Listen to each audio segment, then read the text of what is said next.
Turn it up.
Good morning, good afternoon, good evening, wherever you may be watching with your wonderful coffee cup this morning. Enjoying the cup of Java, 2 cream, 1 sugar with a little bit of flavor.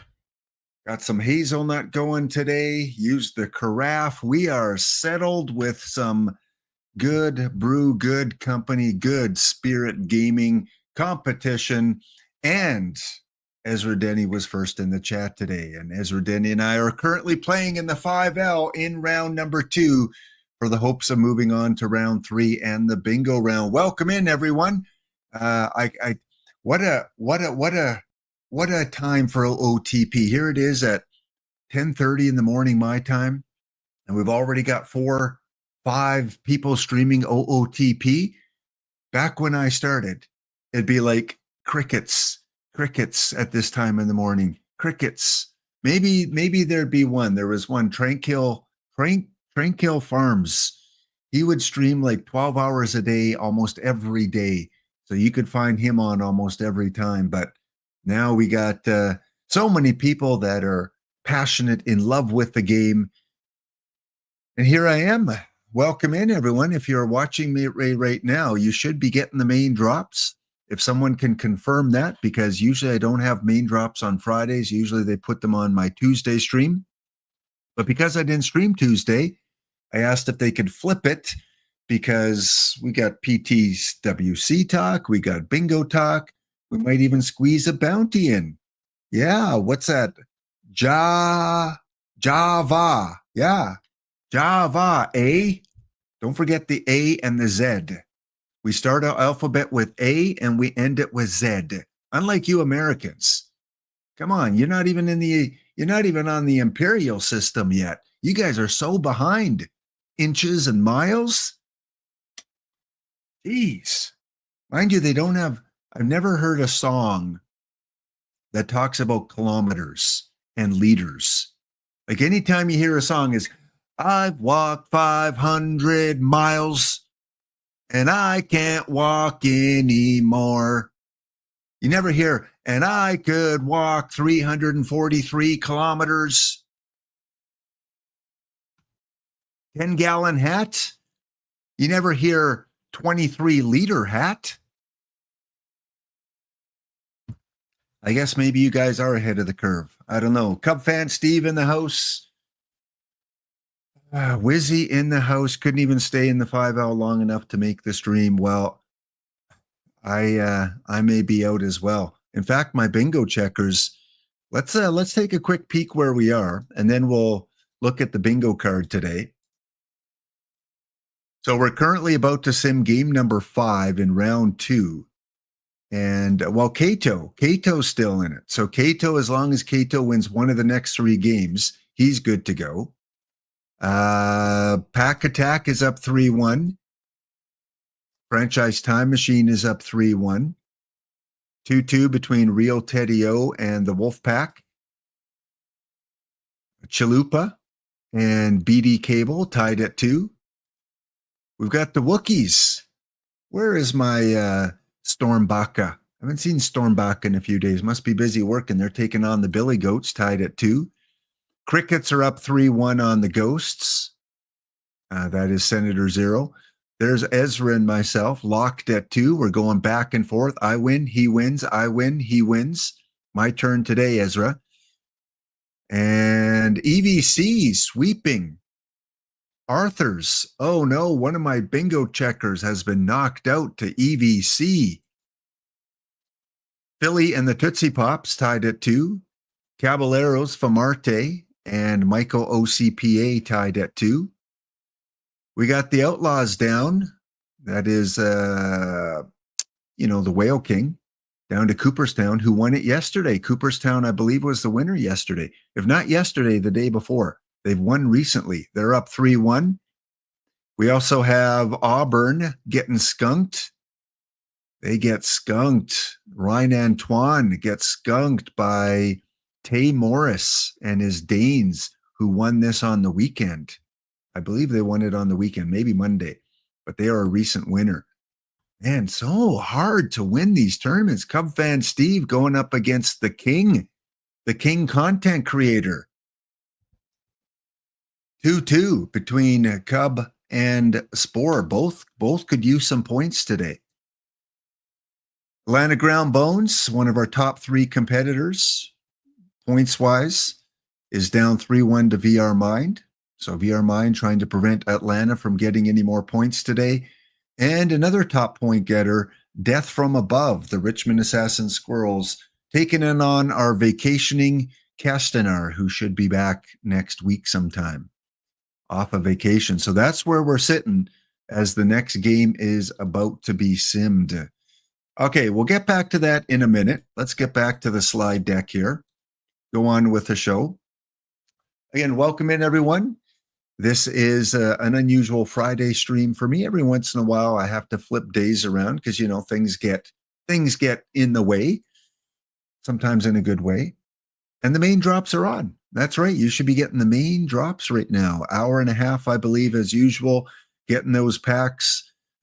There's a few affiliates on right now as well. So if you need your affiliate drops, you can go grab those later. But thank you for tuning in.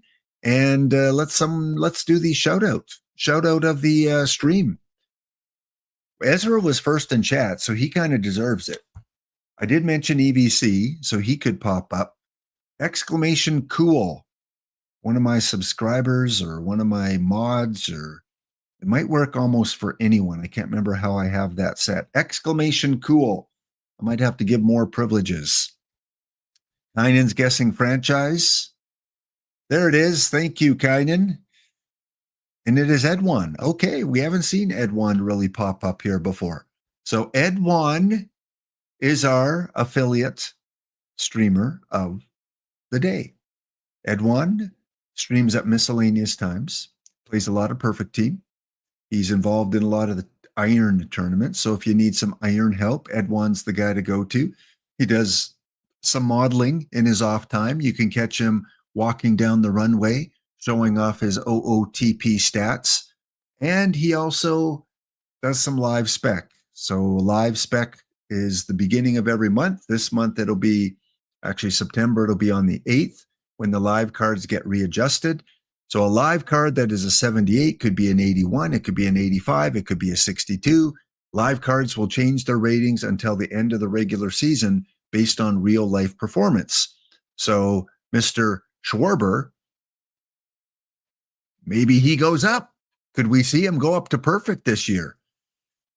And some players could be going down. So Edwan does some streams on the live spec. So go check him out. Edwan, EDWON _ is his Twitch handle. All right, Wizzy is putting it out there in the universe. Tomorrow, winning the 5L, you have a legend on your team. Oh, did you seriously get... Okay, well, if you're going to manifest this, we have to actually give you audio for it too.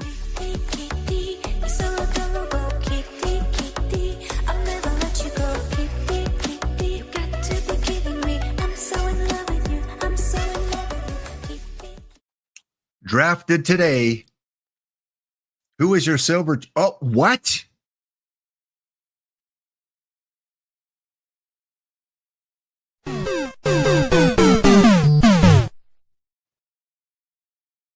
Is there any other legend? Oh, it's Jesse. You got Jesse's card. Okay. Well, I can't guarantee you a win then. So thank you to all our affiliates and so many great people doing so many great things. Every aspect of the game. You name something in the game and someone is streaming about it that you see on the screen right here. So go check them out. Many of them are Perfect Team. Many of them are base game. Many of them are a mix. And then we have our online leaguers. Okay.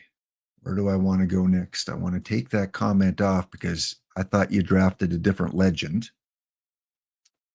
Yeah, I know. We all do. That's my boy, right? We all do. So, not doing the through the years anymore. There just wasn't enough interactivity with that to justify giving out the packs. We'd usually have like lately 3 or 4 people enter. So we're not going to be doing through the years at this point. Maybe we'll bring it back at some point. But these are all we played this for month, 2 months, 3 months.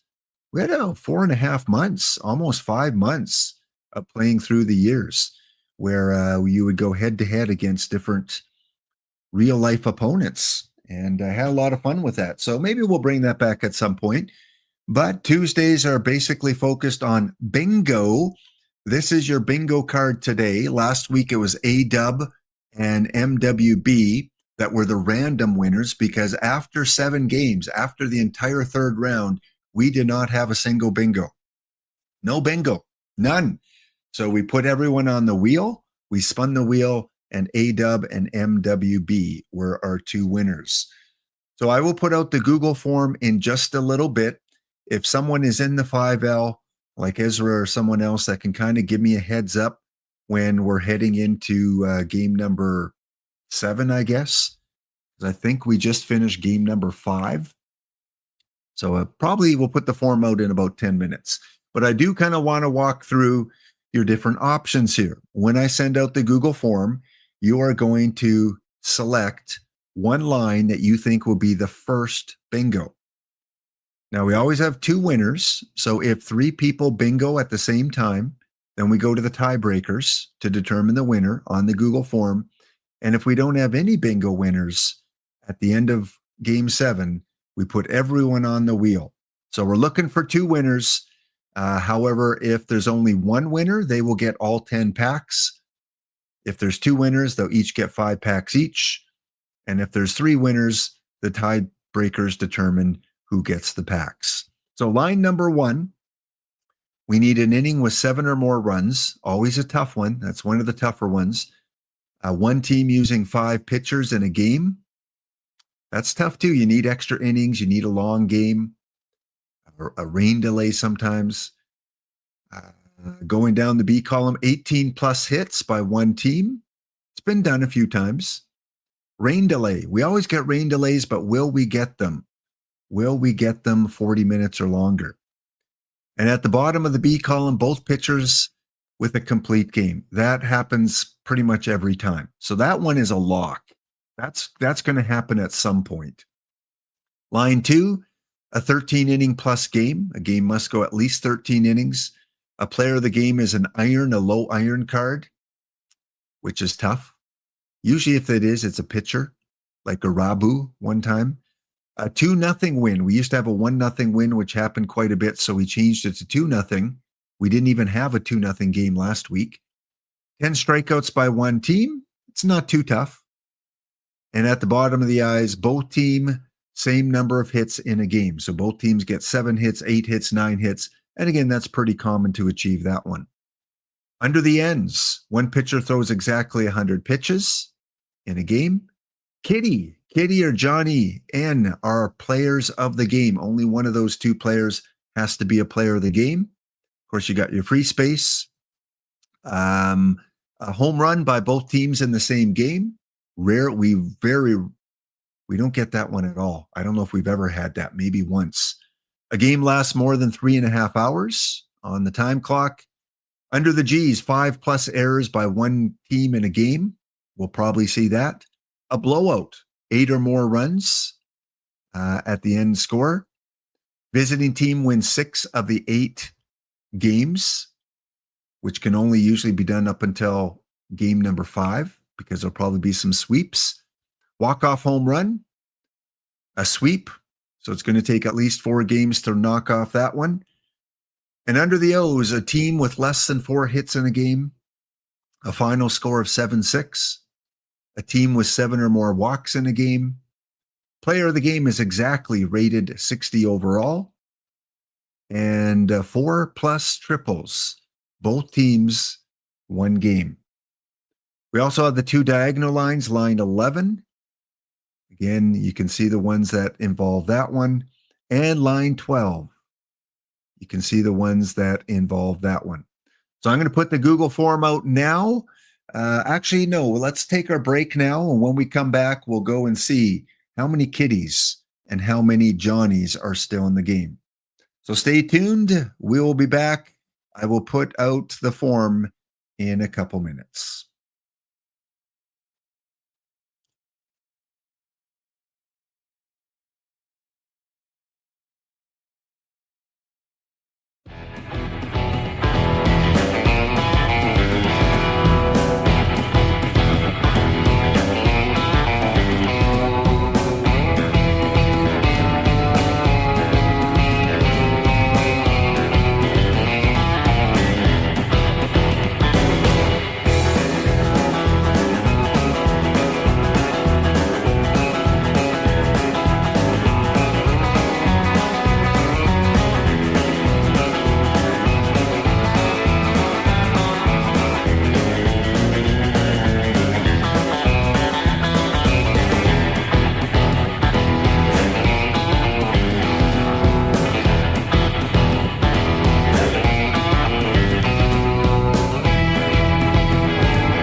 All right, welcome in. It is almost bingo time. We are about 4.5 minutes away from Game 7 simming.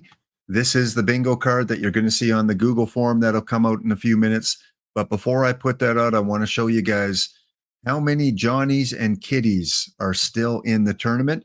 Now, we do have a bunch of Game 7s. We've got 1, 2, 3, 4, 5, 6 Game 7s. So we will take a quick peek to see how many of those players are still in, because that's one of the squares that are kind of important to bingo. Kitty B, he will advance to the bingo round, so we'll have at least one kitty for Cato's Sons. Pack Attack and Global All-Stars are going to a Game 7, and nothing on the Superstars and nothing on the Pack Attack. So far, one kitty. Peggy O's and Franchise Time Machine also go into a Game 7. We got a kitty on Franchise, so that's 2 possible kitties. And nothing on the Peggy O's. Actually, be easier if we just wait until... Now, let's go through them now. So 2, possibly 3 kitties. Nothing on this team. No Johnny Hops yet. I know I could just go in the search bar, but the That'll show for all the teams. So I just want to go through every team here. Sheboygan advances. They do not have either of the players. The Billy Goats advance. They have a kitty. All right. So that's at least 4 possibilities. No Johnny Noons there. Next, we got the Crickets advance. They have a kitty. Oh, there is a good chance we might see a kitty as a player of the game. That's 5 possibles. Oops, and myself. I don't think I have a kitty or Johnny. And nothing for Ezra, of course. EVC, what's he got? Does he have a kitty? No, and he doesn't have a Johnny. So far, no Johnnies. A game number 7 between the Pops and the Rabbits. Kitty on the Pops. That's number 6. And nothing on the other team. Also, a game 7 between the Sharks and the Santiago Caballeros. No Kitty or Johnny. No Kitty or Johnny there. So we're at 6 right now. The Bad Boys. Johnny Hop. There's 1 Johnny Hop. They have advanced. So 6 kitties and 1 Johnny. Danes advance. Kitty are there. That's 7 kitties. 1 Johnny. Detroit knocks out Cub fan Steve. There's another kitty. Holy smokes. That's 8, Ezra. VR Mind. No Johnny, no kitty. They do advance. And finally, the Squirrels advance with a Johnny. So that's 10 possible players. 9 for sure, with a 10th that's possible. That could be in round number 3. So consider that square for player of the game. That might be the most that we've had going into round 3. Also, a little change with the bingo form. Let me bring it up. Just a little change that you're going to see. Here we go. Let's go up to the top here. To mix it up a little bit, when you select your line, it's going to be selecting one of the lines as usual. Select one line there. Do the tiebreakers. Make sure you read closest without going over, or make sure you read everything in brackets as well. But today, starting today, we're going to give you an incentive. We're going to make you a deal. Do you want to take the deal?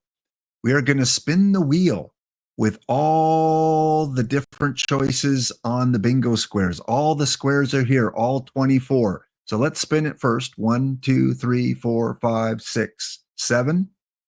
Shuffle it. Someone give me the spin command. I always wait for one of you. That way I can't blame myself. Someone tell me to spin. Oh, that was Johnny Hop. Oh, sorry. Okay. Well, we still have quite a few.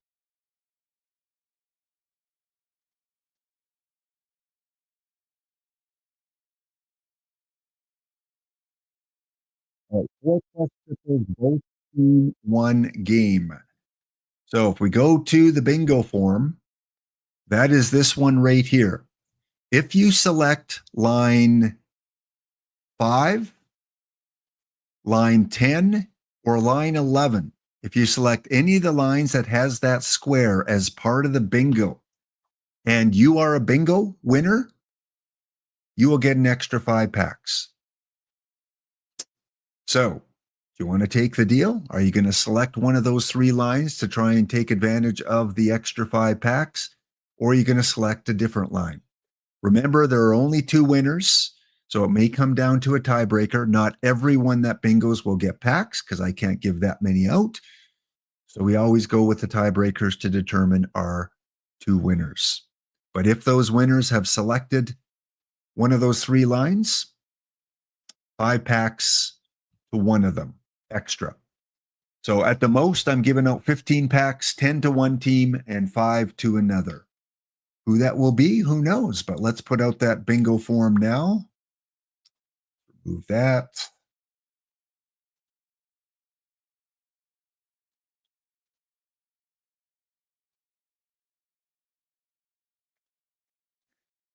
And you should be getting the main drops right now for the usual 90 minutes or so, whatever they have it set to. And let's put the link there. So you will have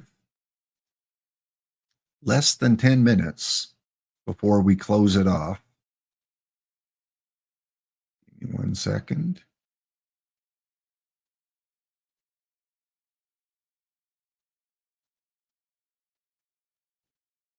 As the Laptop Hound team is eliminated, and now I do not get the in-game notifications. Thank you, Ezra. Making my work even more difficult. Oh, I hate that. I just hate it. Want that in-game notification. Well, Kato, you're going to have to give me the signal again every time that the sim is in. Okay, let's go. Reload it. Bingo form is out.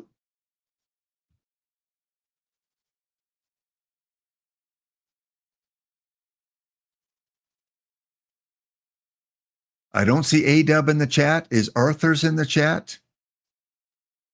I know Castanar's not here.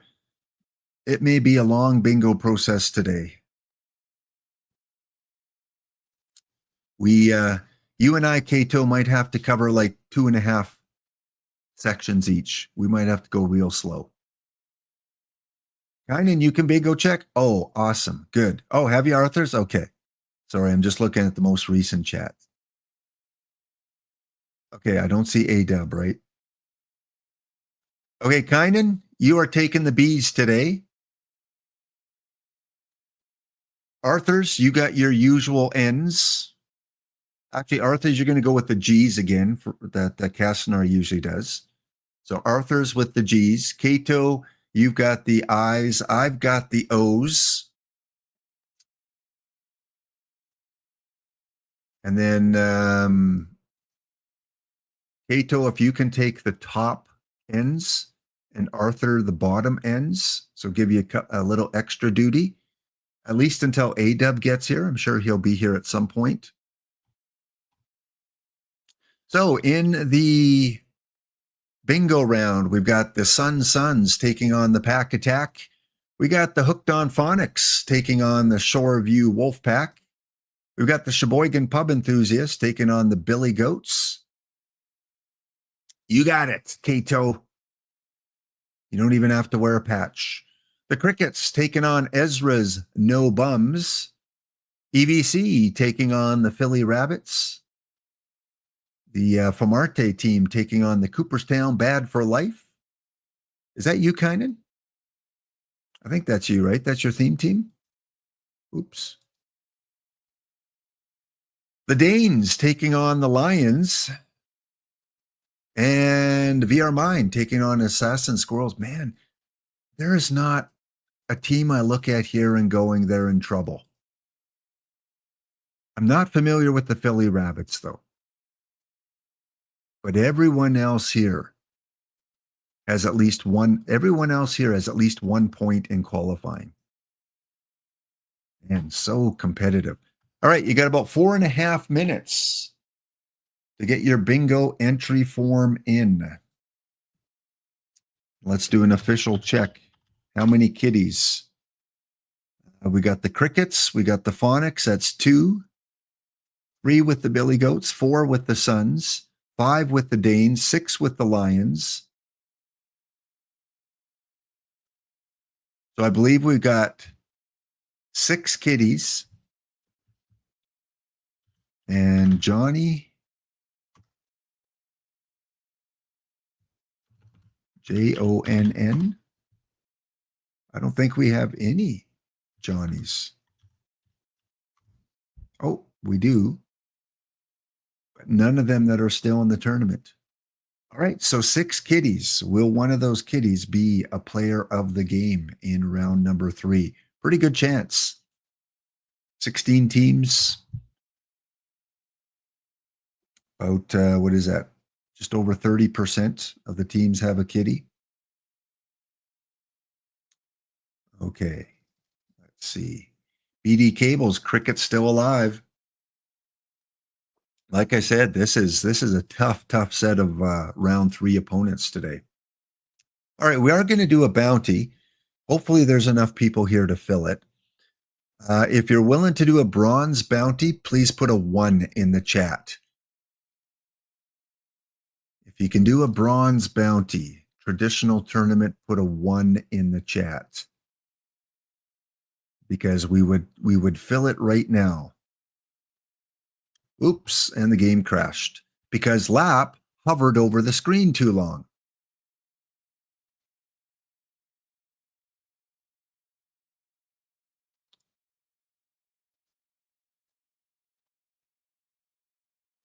All right, let's load it back up. And if one of the teams that is still in the tournament can let me know when game 1 is simmed so I can close off the Google form, please and thank you. Kynan, I take it you have a copy of the bingo form there. Were you able to screenshot it, or do you need me to put it back up?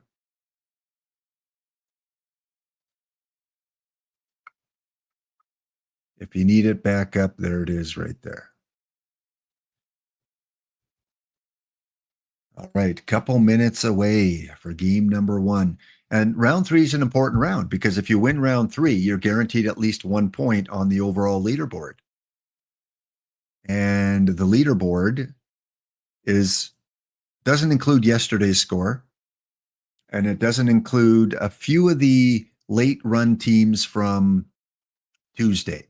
But you can see scroll along the bottom, that's the leaderboard without about 8 teams updated. So it's pretty close to what the scores would be. Tay, thank you. Tay, you got the, your team's still in it. You can take the ends. Thank you. So once again, we've got Kynan on the B's. We've got Kato on the I's. We've got Tay Morris on the N's.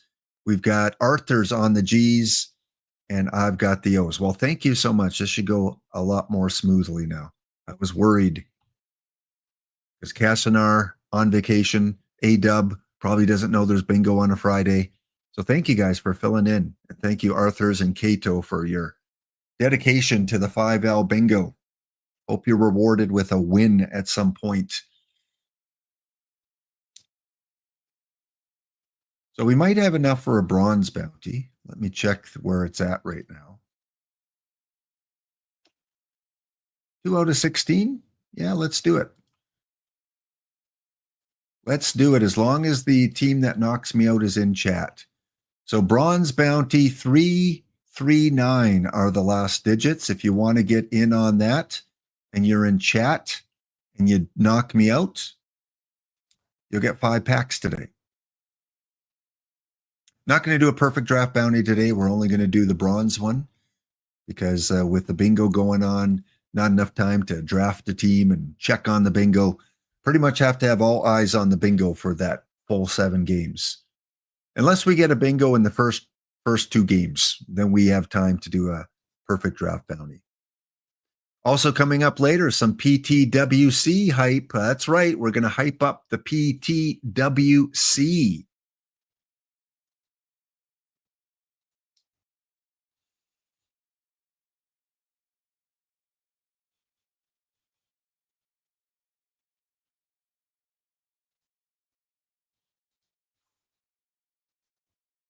Okay.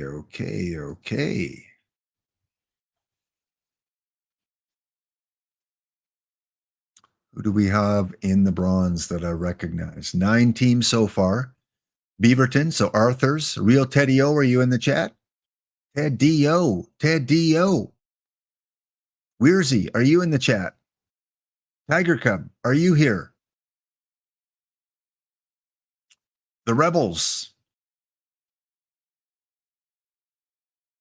All right, Weirzy's here, so Weirzy qualifies. We'll find out the matchups a little bit later. Suns, you're here. Senator Zero, I'm sure, is here. Okay, let's take our break now so that we're not interfered with when the sim comes in. The sim is in, so let's close off the bingo form. We got 16 responses. If you're still filling it out, you got like 10 seconds. We'll hold off on our break. We'll put a little snooze on the break there. And we're closing off in 5, 4, 3, 2, 1. Sim is in.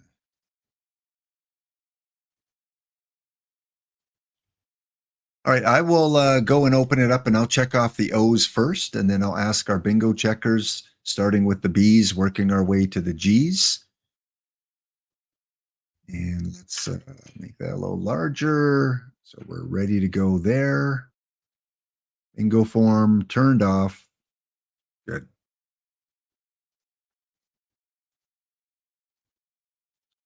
Bring up the game. 9 out of 16 on the bronze bounty. So again, if the winner is in chat, they will get the packs for the bounty.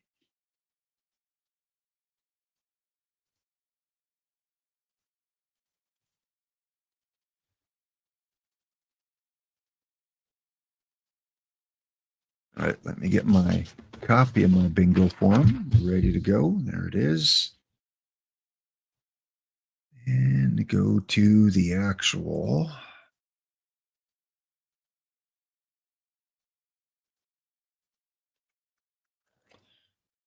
My bingo checkers are checking all their columns right now. I will check mine in a second.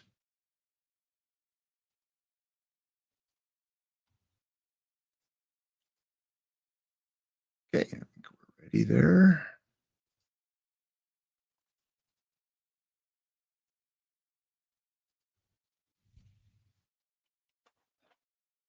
It is the bounty draft, BD Cable. It is the bronze bounty that we're trying to fill up.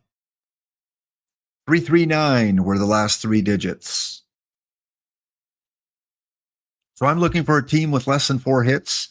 I'm looking for a 7-6 score. I'm looking for 7 or more walks. A player of the game as a 60, and the triples. I always seem to get the triples category, which means I have to go in game by game.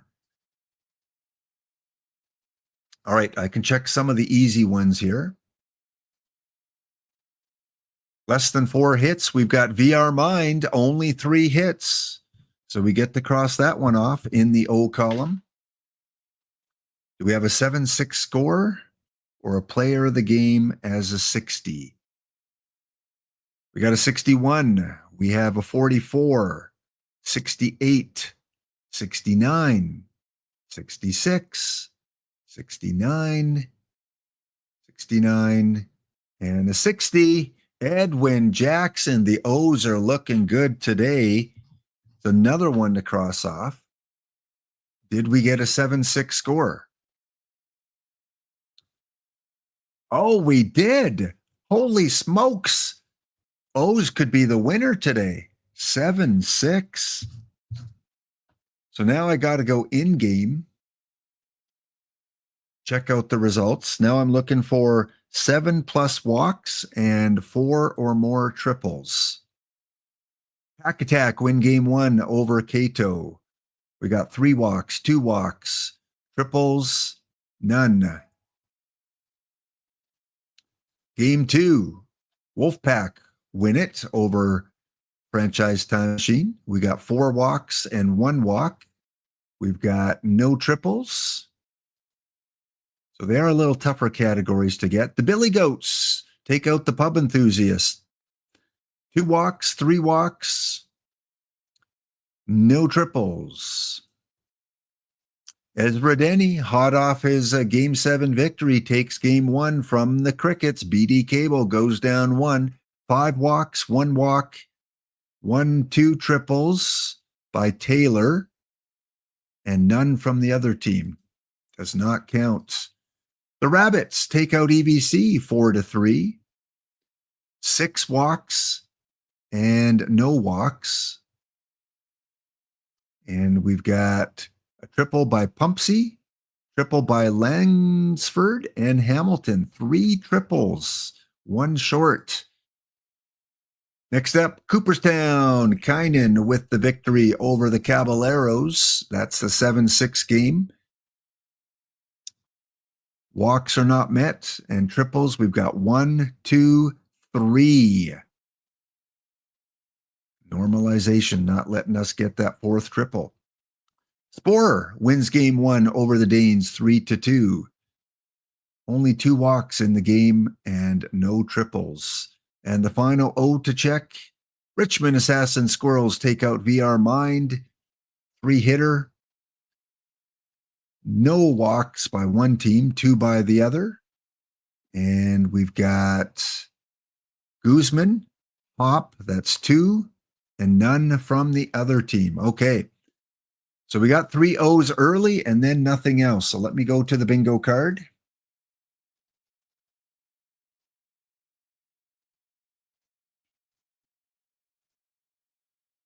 Go.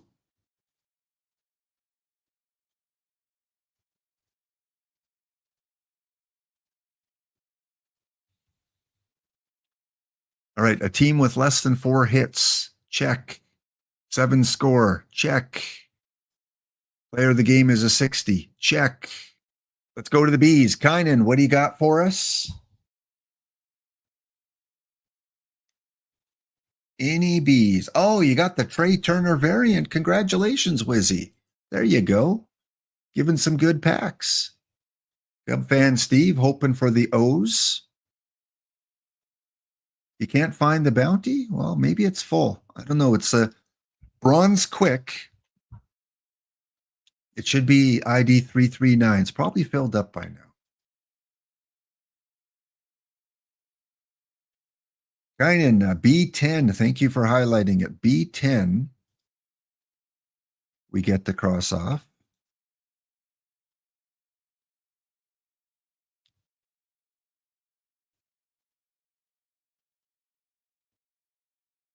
Both pitchers with a complete game. And B9. Philly versus EBC. A rain delay of 40 minutes.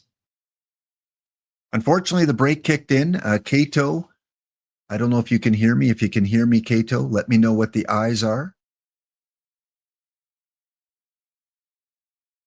Oh, no problem, BD Cable. Yeah, no, it was the bronze. Sorry. If I said draft, it's my mistake. It was the bronze. I7, 44 overall player of the game. Well, that is a rare occurrence. Thank you, Cato. On to the ends. Tay Morris, N10, EBC and Philly had a game length of 3 hours and 37 minutes, just qualifying. And Arthur's, if you can hear me, do we have any G's?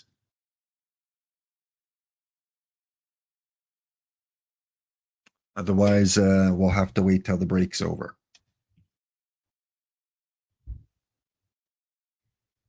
Arthur's. So line number 5 is just a couple away. Otherwise, nothing really too threatening. Both B's and N's have 2 marked off each. I guess the line number 12, couple away from line 12. So 5 and 12. Remember, you get the bonus if anyone chose line 5, 10, or 11. 4 teams with 4 errors. No 8-run games, no road winners, and no home runs. Arthur's gets the skunkaroo.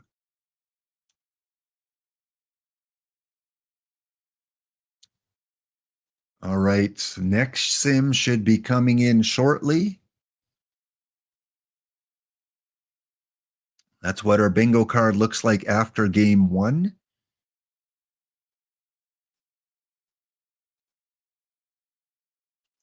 And many people may be on the break right now, so yeah. Well, not so much if you chose line number 5, Cub fan Steve. Not so much for you today.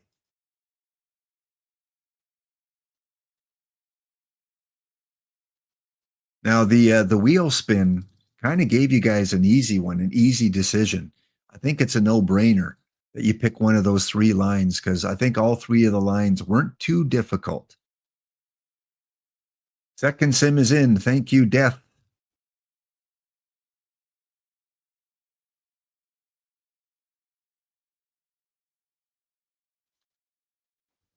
Now, will it be in for me?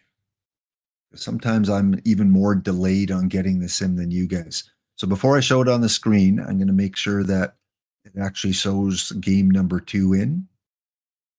Welcome back from the break. We have the bingo card after game 1, as you see it on the screen. That's all we were able to knock off.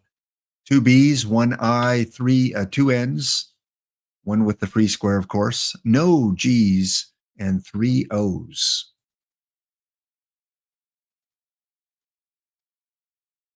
All right, game is just loading up. Do I have the sim in? I do. Okay.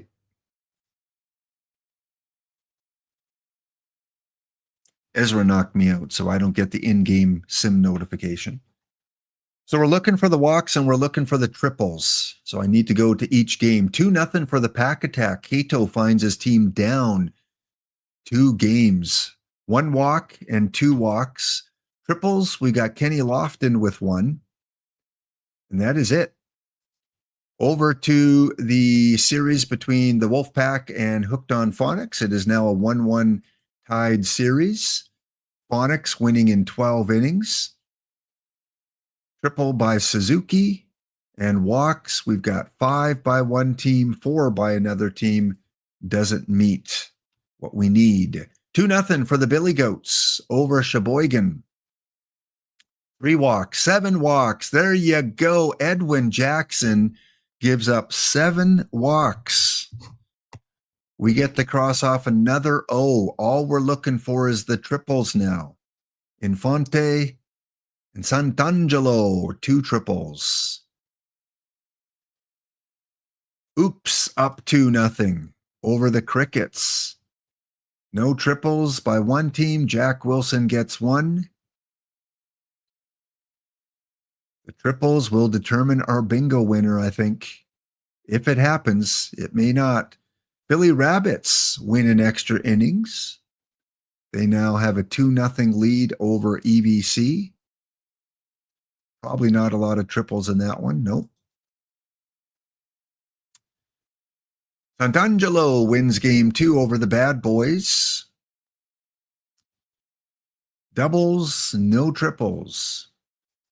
Detroit loses game 2. Tay Morris takes it 7-4. Triple by Jennings and a triple by Mr. Wilson. That's only 2. Usually Kitty's good for some triples. Haven't seen him. And a Richmond up 2-0 on VR Mind. Guzman, Hop, and nothing for VR Mind. Okay, so we are done with the O's. Just before I ask my bingo checkers, let's go over to the card.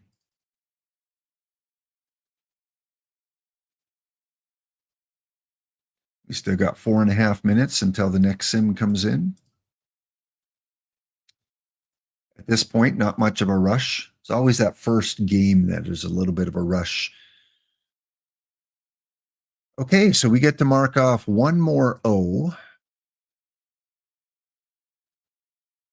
And the wheel, the one that the wheel came up with is the one still remaining for the O's. Kynan said no B's. How about the I's? Ezra has the best logo, especially if you're not a Dodger fan. Kynan and I each had 8 hits. So we get to mark off I-10. Thank you, Cato, who celebrated a birthday last week. Any N's? No N's. So no B's, no N's. Well, Arthur's, do you get to do some work here? Any G's?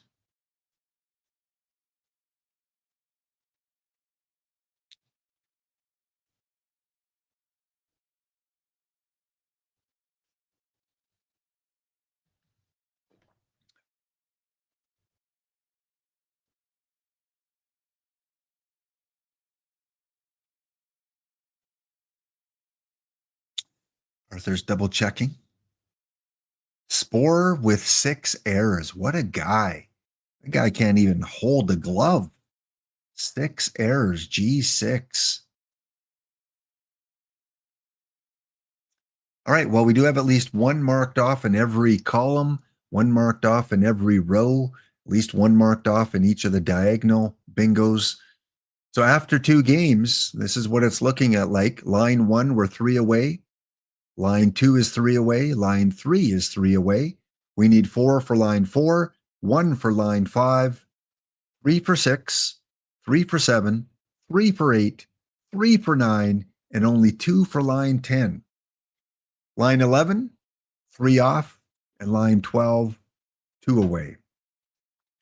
So let's go check at what people predicted here. Did we have all lines accounted for in the bingo?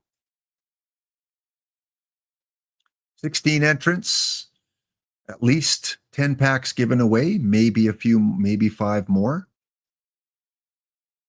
Did anyone choose line number 1?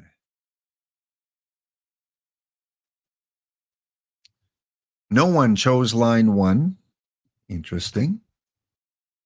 We've got a line 2. We've got a line 3. No one went for line 4. We've got a bunch of 5s. We have a 6, a 7, no 8s. We got a 9, a 10, and no 11s. So again, the deal or no deal was line 5, 10, and what was it, 12? 11. 5, 10, and 11. No one chose line 11, so that one is out. However, there were some people that chose line 5 and 10 that are eligible for that extra 5 packs.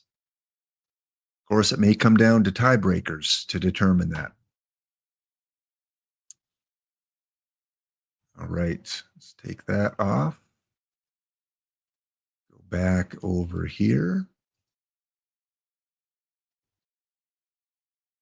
And show the bingo card. Later on, we've got some PTWC hype. If you made the PTWC, you may see your name on screen a little bit later. Other than that, we got the bronze bounty. We'll check on that later on. Just kind of a quick one to give out another 5 packs.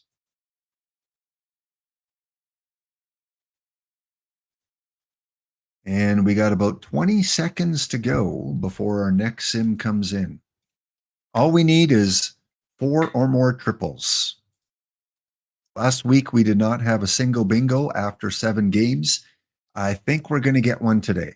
It might not be the one you expect, but I think we will get one.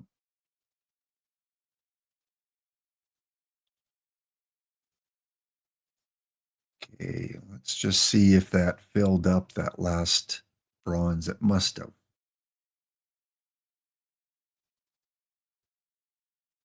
Yeah, we'll check the bronze bounty. Yeah, first game is simming. So we'll check that after our next sim.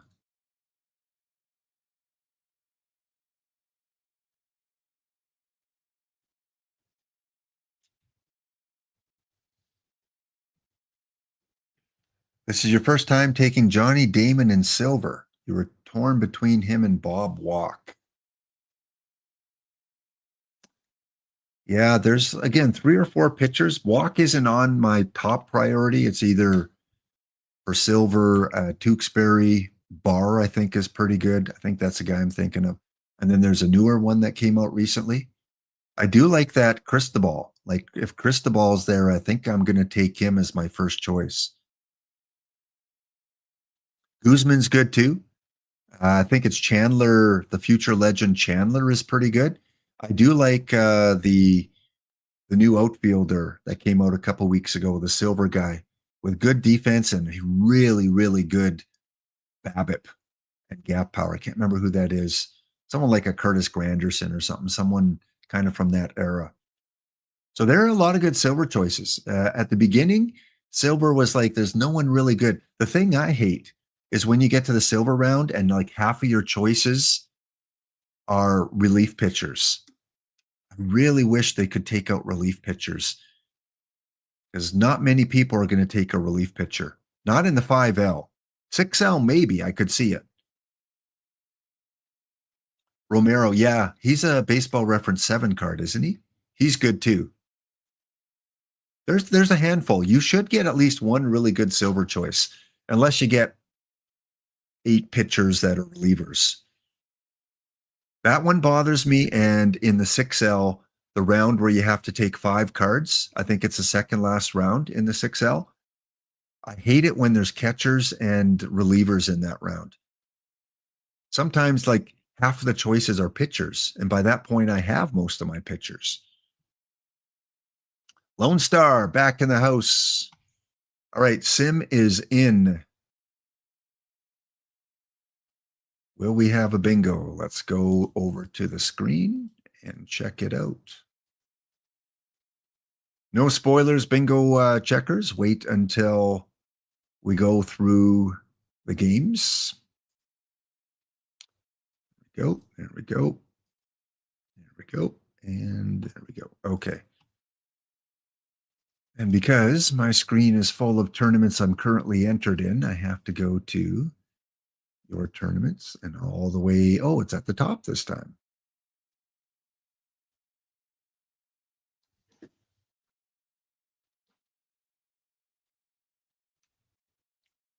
Do you have the 4 auto select cards at the beginning set to mostly bad cards? No, no.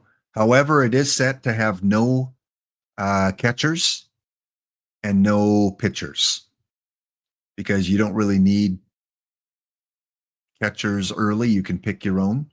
And pitchers, we don't need that many pitchers. I didn't want catchers or pitchers because if they randomly gave you 4 catchers, your tournament's probably pretty much over. And if they gave you 4 pitchers randomly, it's like, oh, geez, your tournament's pretty much over, especially if they're bad ones. I get a good mix. I get a lot of low BABIP guys usually, but every once in a while I'll hit a card that is awesome. I don't know. I like it. I like the 4 random ones. It kind of helps you shape your team early, possibly, and forces you to put probably 3 of the 4 on reserve or bench. All right, here we go. Game number 3, and we are looking for the O's to start off. The triples. Pack Attack, 2-1. Kato wins game 3. Kitty with the triple. There you go. And Vaughn Joshua with the triple.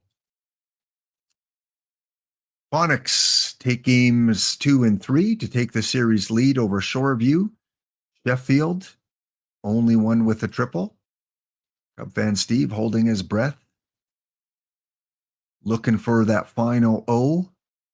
Infante, lot of doubles, tons of doubles, but only one triple. As the Billy Goats 3-0, we could have a sweep in a couple series as Ezra. I must have been a tough opponent, Ezra, because you're killing it in round number 3. Triple by Wilson, that is all. EBC comes back, winning game number 3 by a 1-0 score. Probably not many triples. No, none, 0. Cooperstown, Kynan retakes the lead 2-1 over Famarte. Only one triple. Spore finds himself down 2-1 after losing games 2 and 3 to Tay Morris, our winner the other day. Koufax with the win. Barrett with his first loss. And Maury Wills is the only triple. One more chance to get a bingo on the O's. Do we have a bingo? Do we have a bingo? VR Mind avoids being swept. 3-2. Booten with the win. Hammaker with the loss. A triple by Jorgensen. That is it. We do not have the 4 triples. Let's go back to the bingo card.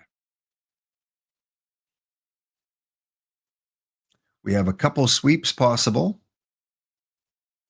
Give me one sec, guys. I want to make sure I have everything lined up here.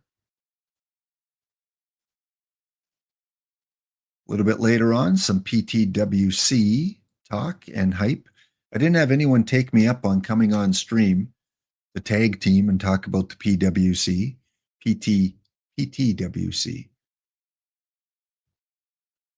So it'll just be me.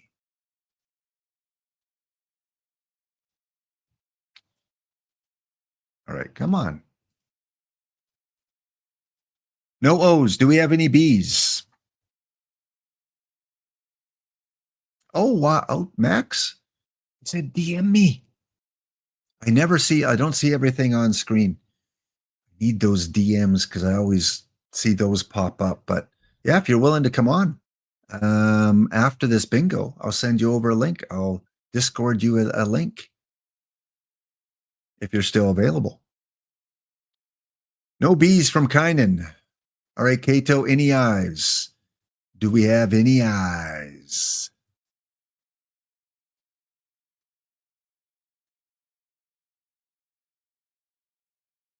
Oh, I see everything on I see personal messages on Discord. I do. I don't see all group chat messages, but I see ones that are from specific people. I'm about 95% on that. If I want to keep something secret from Laptop Hound, I put it in public chat here. Yeah, there you go. You should have seen me when I started streaming. I was like less than 50%. I have gotten better, especially with the highlights. Wait till you get this age and have like 7 windows open. No eyes from Kato. Do we have any ends? Hey, anything we can mark off here? Are you really? Do you stream now? Have you tried streaming and keeping track of everything?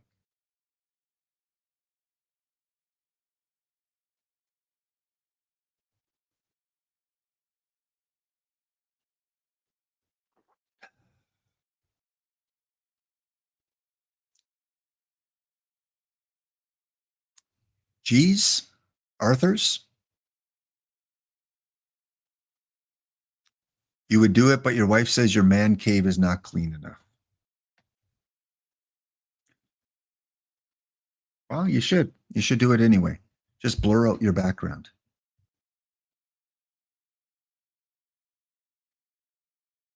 You can have 6 monitors, Attica? Man, I have a tough time with 3. Exactly. Just an extreme close up. All right. So we have no B's, we have no I's, we have no N's, we have no G's, and we have no O's. We do not get to cross anything off on the bingo form today. So we'll be going to game number 4 with a couple sweeps possible. So we might get to mark off G10. And then that corner one is extremely pivotal because then if we hit that corner one, we could have multiple bingos, which means we go to the tiebreakers. And that was the one the wheel spin came up with. Okay, it is simming.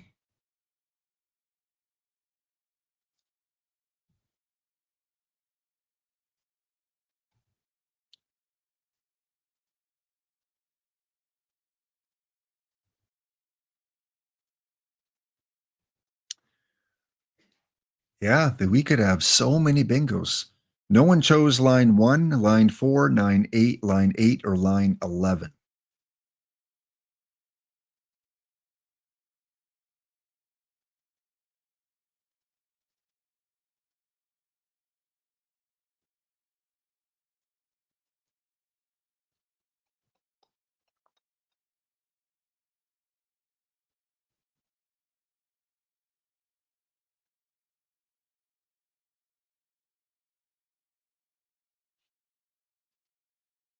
While we're waiting, I'm just going to pop into the bronze bounty. Want to see if my first round opponent is in chat. We probably got it about half full with people from the chat today.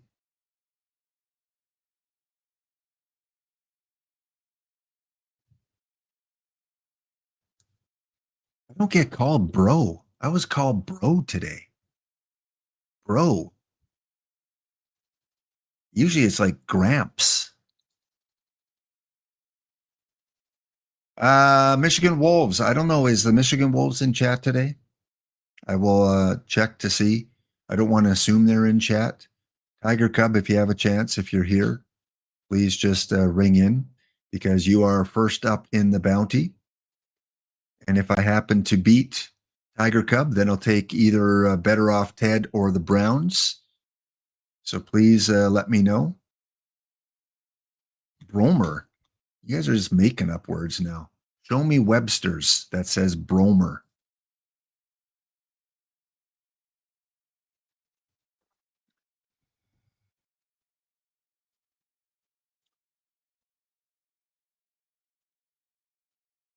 Valenzuela is not a for sure thing. I had him on my bullpen, I think today, because he was not one of my, I didn't think one of my top 3 pitchers. He's good, but I wouldn't say he's one of the best 3. He hasn't won a Waggy yet, and if he hasn't won a Waggy, he hasn't been in the top 10 pitchers for the 5L both times we did the Waggy.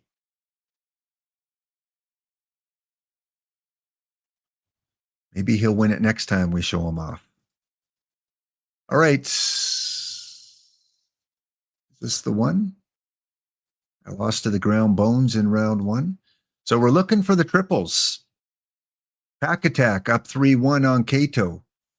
1 triple by Piggy.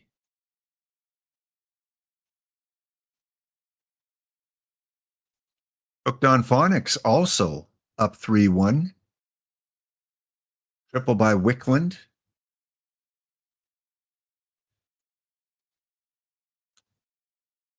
Billy Goats do not get the sweep as San Diego cannot knock out Sheboygan.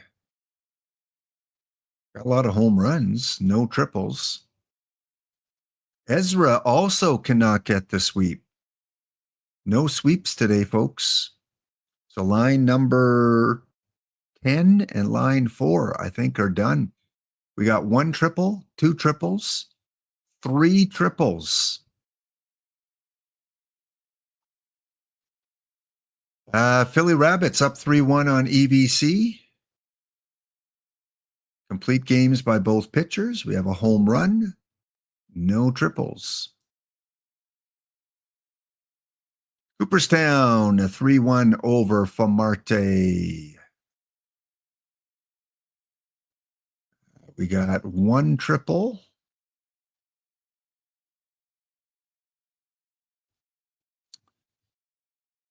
Yeah, very rare that we don't get at least 1 sweep.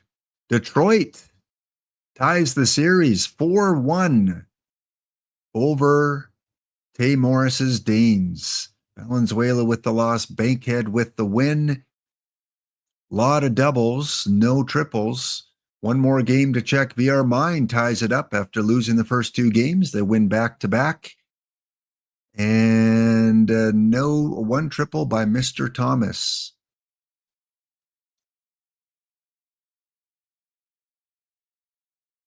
So the home teams have won every game in that series. Tied at 2.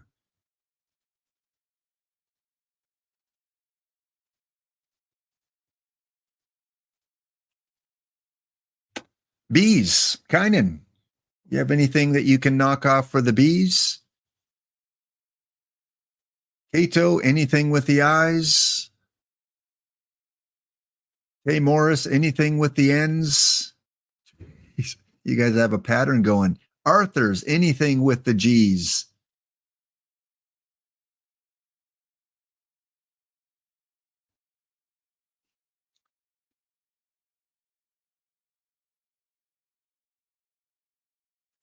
We are heading to game number 5 with the bingo card looking something like this. A break's going to kick in.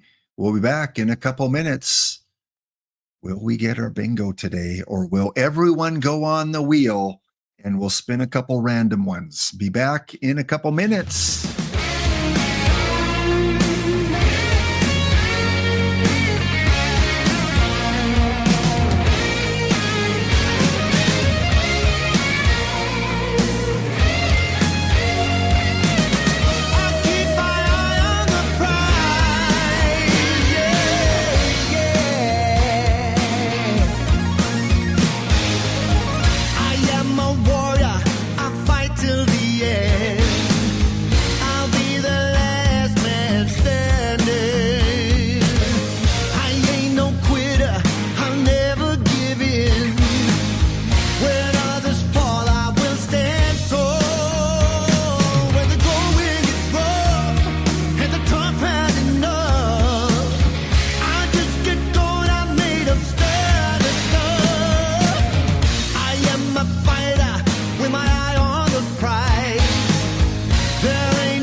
right, we are back waiting for game number 5 to come in on the sim here.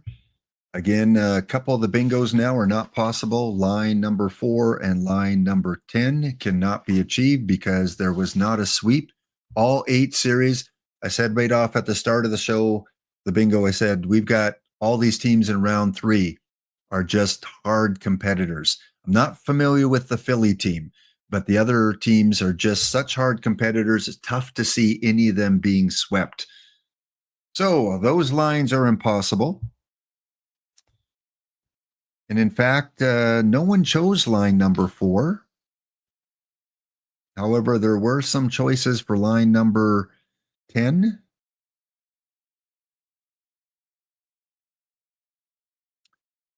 Should be seconds away from the sim coming in. Welcome, everyone. If you are on the stream here, you are currently getting OOTP main drops. The main channel will not be going on today.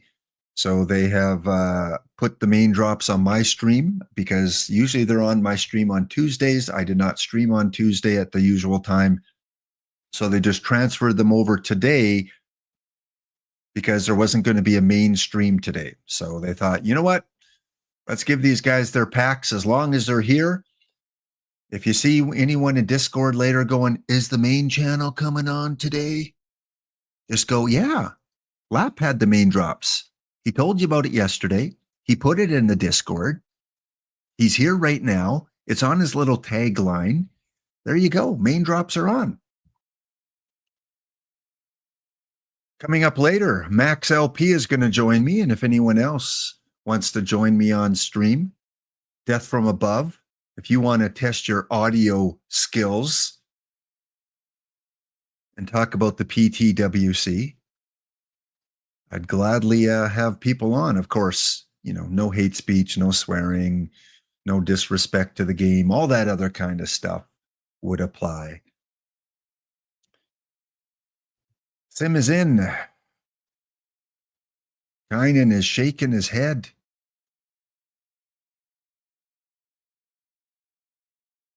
Oh, you did not qualify. Oh, that makes 2 of us. Age discrimination.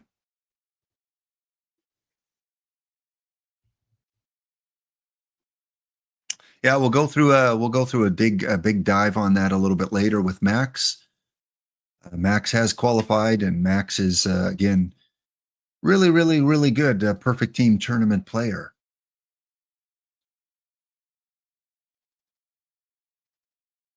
See, and I saw that post because it's highlighted.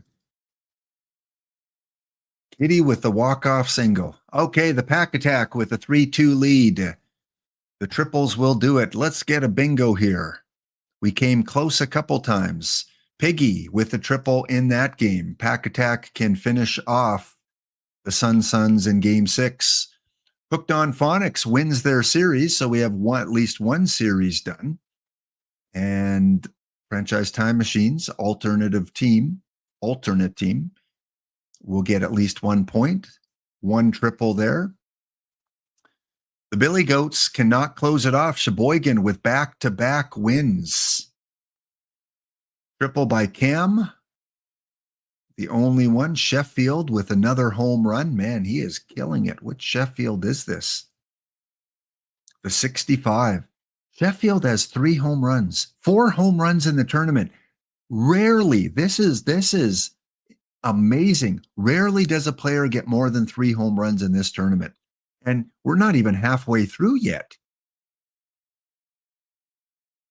Who owns this guy? Sheboygan. Watch out, Billy Goats. They're on a tear. So any triples there? Just 1. Ezra closes out the series against BD Cable with an 8-2 victory. We have no triples by Ezra, and Dinkster gets 1 triple for the Crickets. Philadelphia takes out EVC by a score of 4-3. EVC eliminated. 1 triple by Roseboro and by Kenny Lofton. Next up, Cooperstown. Kynan moves on to the next round. 4-1, series lead, series win. Is this? Oh, I saw Jay Lamb and I thought, no way. Don't tell me Jake Lamb came in for the save for the win. That would have been real funny. Triples, we got Dink with a triple. Couple more to look at. Sporer with the 3-2 lead. Sporer losing games 2 and 3, but wins games 4 and 5. 1-0 victory. I doubt we're going to have the triples. Kenny Lofton and Brad.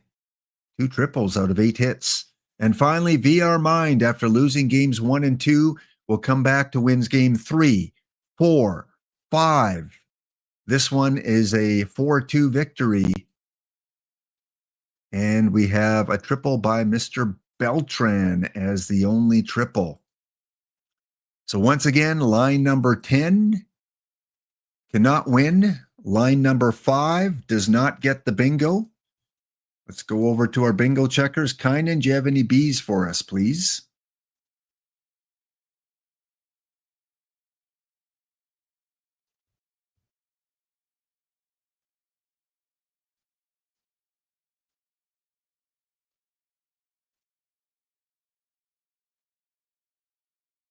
No Bs again.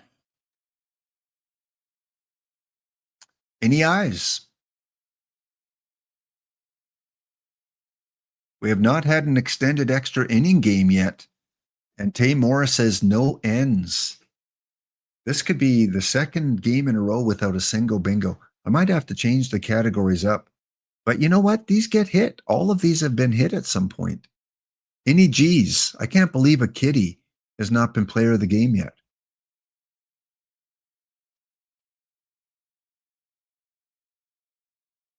Well, last week, we didn't get a 2-0 game in all 7 games last week. So now we've gone 12 games in a row in round 3s without a 2-0 game. We get a lot of 1-0 games, but I don't know. Does a game not give 2-0s?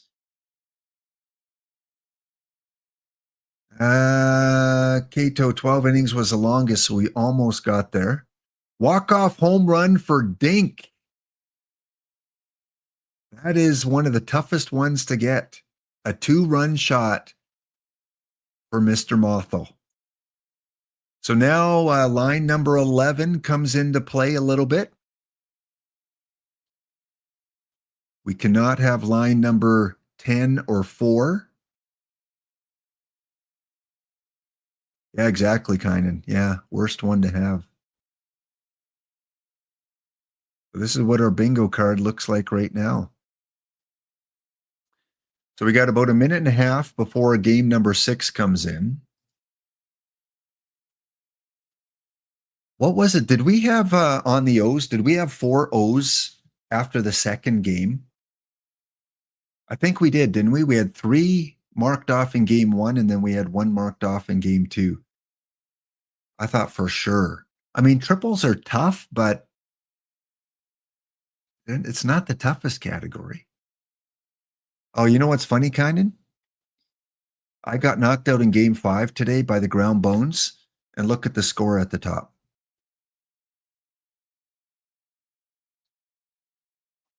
That is funny. So I guess it happens, just not in round 3.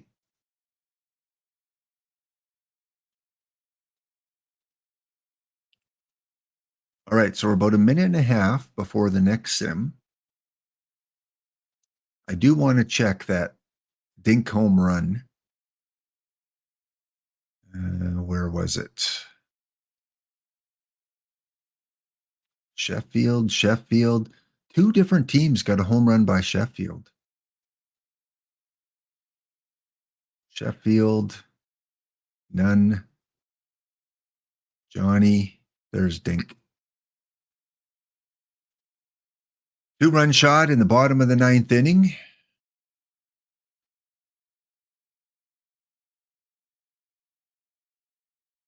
And here is Dink's profile. 45 power. Cato, your team has 16 triples. Yeah, you are doing what you can. Thank you. Thank you for trying to get that done. If we look at the sortable stats, team stats, batting, triples, Kato, you have 18 triples. You are doing your part. 18, 14 by Richmond, 15 by Cooperstown, 12 by Sheboygan.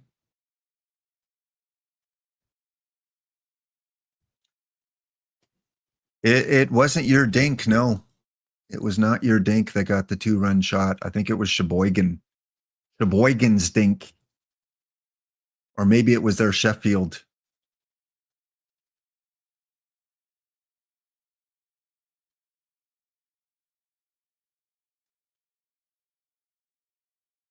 Watch, as soon as I go into the bronze bounty, someone's going to post, Sim is in, lap.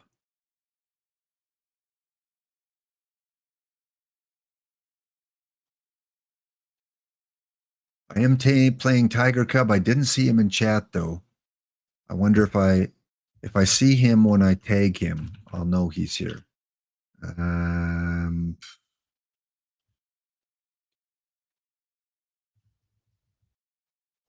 I don't see him. 2-1 over the Michigan Wolves in the bounty. Going to game number 4. Michigan wins game 3.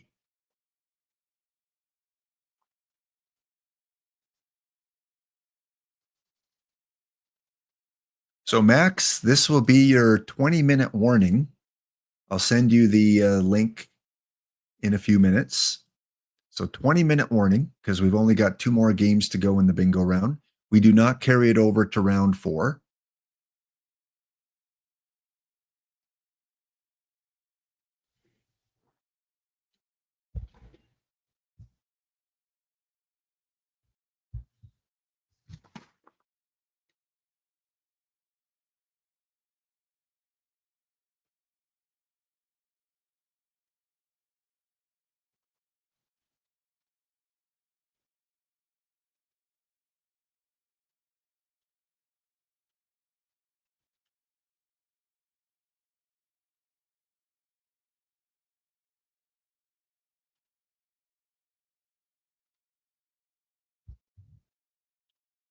Okay, where were we?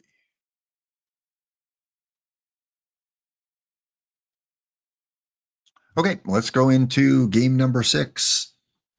Sim is in, and we've got 7 minutes to go until the final one. Looking at some of our league leaders, Dalton with 640. Mind you, I didn't check for any gym unknowns. We'll do that after we check the sim here. Triples, Pack Attack go on to the quarterfinals. Congratulations to the Pack Attack as they knock out our bingo checker, Mr. Rogers, with the loss. Kitty with the triple. Santana with the triple. Rosar with the triple. That's only 3. Again, Cato, 20 triples. Cannot get that extra one for the bingo. Game 5, we all don't need to look at that one. Game 6, Sheboygan could reverse sweep here. Down 3-0. It is now 3-3. They walk it off in the bottom of the 12th. Rogers with the win. Triples, Harper, Alley, each with a triple. Again, only 12 innings, though. So close. Next up, Ezra's in, Philly's in, Cooperstown is in. Detroit, Sporer moves on to the quarterfinals. He's finally going to get another point. First 2 days of qualifying, he finished in the semifinals, and then he's had nothing until today. We get triples by Mr. White, Mr. Bransfield. That's it, only 2. And the other series, VR Mine comes back and wins 4 in a row. Man, we knew this series was going to go long. I think someone even in chat earlier said, VR Mine, you're not going to get swept. You're going to come back. You're too good of a player. And he did, coming back, winning 4 games in a row in extra innings by a score of 7-6. Do we get the triples? Dink, Guerrero, Hop, only 3.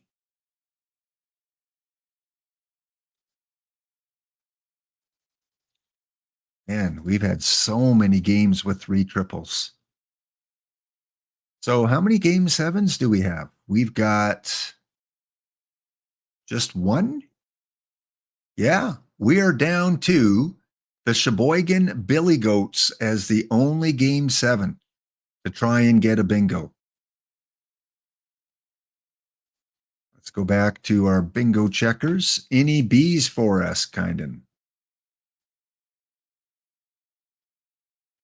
No B's. 17 hits for VR Mind. Ooh, close. Cato? Sorry for the loss there. Tough one. Always tough losing in round 3. Anything you can help us with? No I's, another 12 inning game. No ends for Tay Morris. Arthur's, can you help out line 7 or line 8? Probably not. Yeah, visitors impossible. Let's mark that one off. No one chose line 8 and no one chose line 4. So this one here doesn't impact any of our selections. And no one chose line 10. So you guys are pretty good with the guesses today. So we've got one more sim. If we don't get a bingo, all the names will go on a wheel. The extra packs will not be given out because it did not come into play with a regular bingo. So we'll award 2 winners of 5 packs each if we don't get a bingo this game. Only one game. One game to go.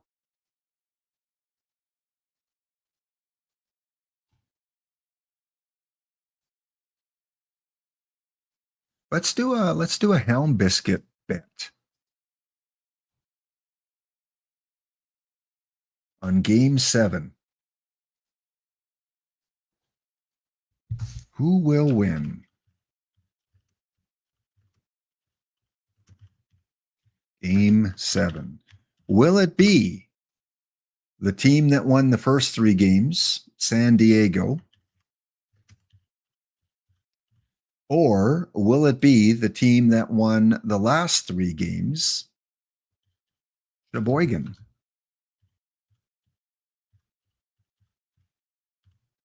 We'll put a timer of 2 minutes on that. Bet your biscuits now. These are the 2 teams. It's Mr. Lever, who is 2-4, going up against Mr. Rogers, who is 3-3. Sheboygan coming back to wins game 4, 5, and 6.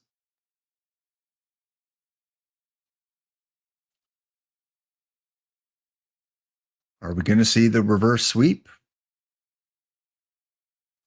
Let's take a look at both situations here. First for Sheboygan.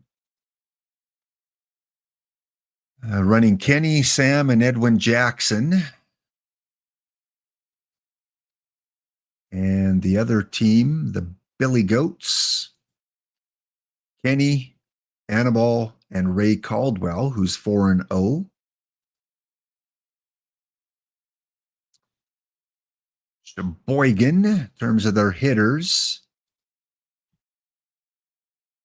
they do not have a kitty, so that cannot be a player of the game.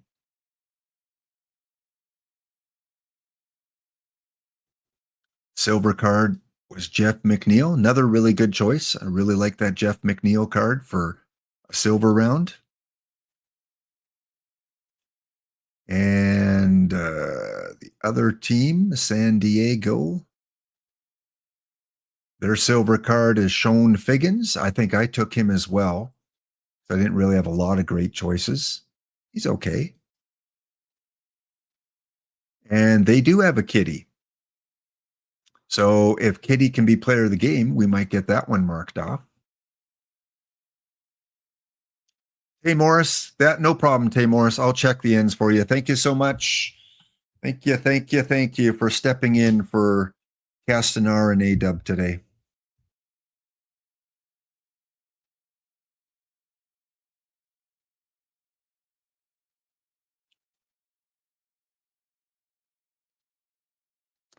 All right, the game is in the sim process.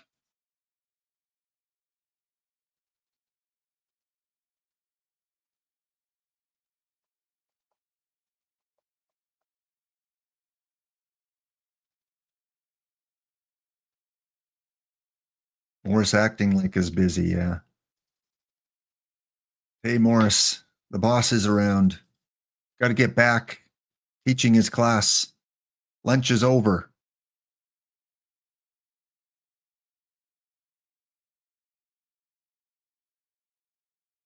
Griffey Lover. I haven't seen you around, Griffey Lover. Do you know Tay Morris? Or is this Tay Morris's alt account? He's just trying to get out of work. I'll show lap. I'll sign on with my alt and say I have to go so I don't have to check those ends anymore.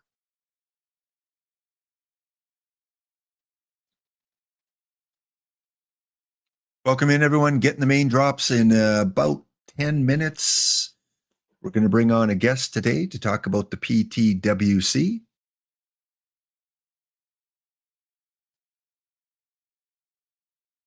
Which is taking place this weekend. No bees. Oh, the sim is in?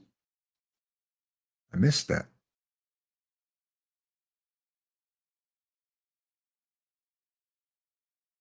Let me load it up.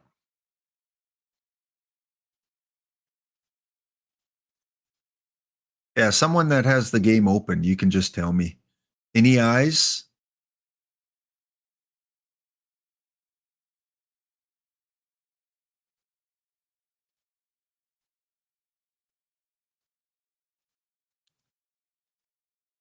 No eyes?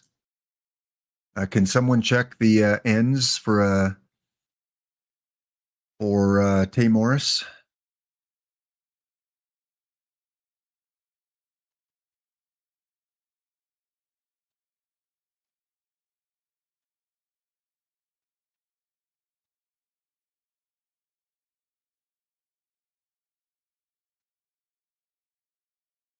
No ends. Okay, so no pitcher with 100 pitches. And then Arthur's, any G's?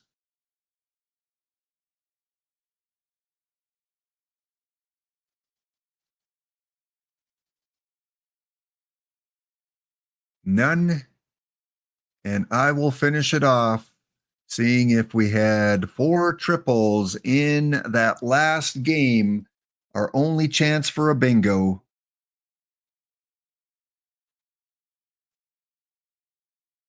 As the Billy Goats will avoid the reverse sweep. Both pitchers with a complete game. No triples for San Diego. No triples. I thought this was going to be a real early bingo day today. I might need to fine tune some of those categories because that's 2 weeks in a row that we did not get our bingo. Okay, so what I'm going to do is I'm going to put everyone on the wheel.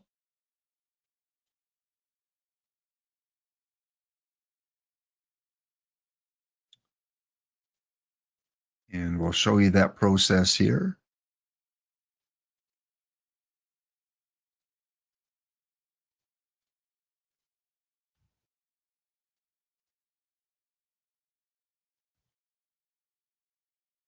Let's go with your perfect team username.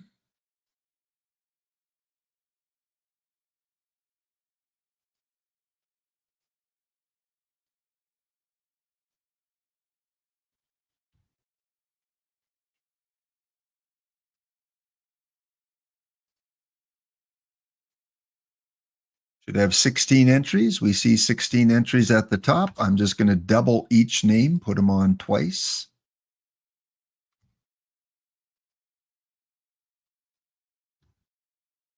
We'll shuffle them 7 times. 1, 2, 3, 4, 5, 6, 7. Yeah, I don't care about defense as much as I used to either. And it kind of has been a little better for me. It's for me, it's BABIP, gap power, speed. BABIP, gap power, speed. And a little bit of eye. All right, someone give me the spin. Our first bingo winner by default is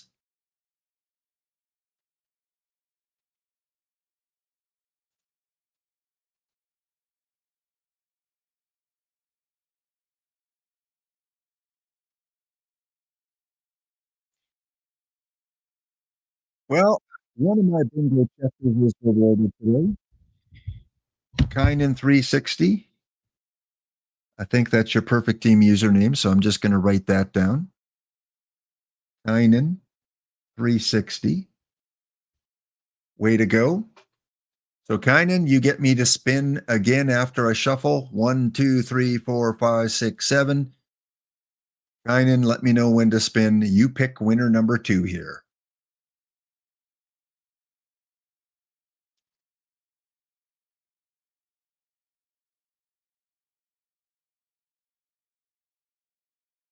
And both bingo checkers rigged.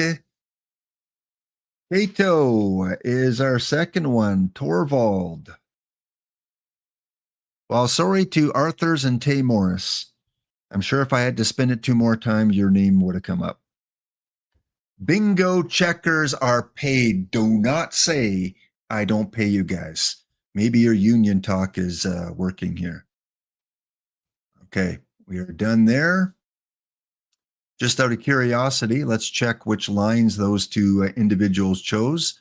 Kynan chose line 5, and Torvald chose, they both chose line 5. Which, I'm glad it was those 2 individuals because that was the closest bingo for a long time. So we can say they were actually the closest. We also had Brando choose line 5. Cub fan Steve chose line 5. And Michael chose line 5. So that's good. It's good. A couple people that were closest right from the very beginning were the winners.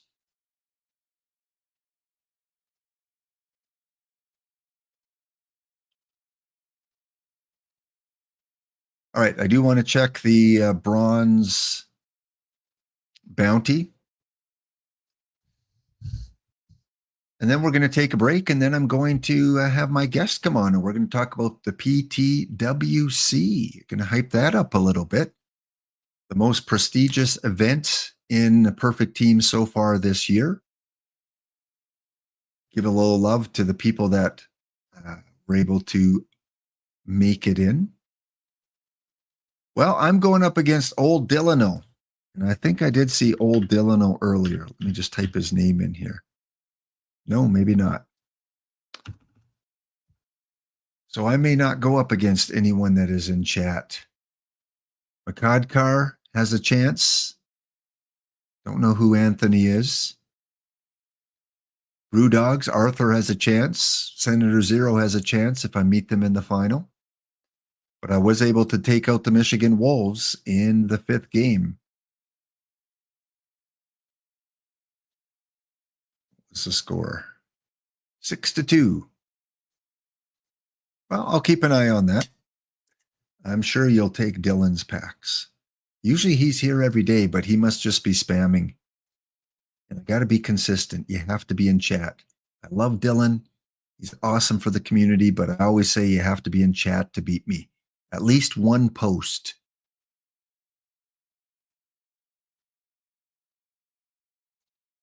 Otherwise, how come you gave packs to that person? They weren't in chat.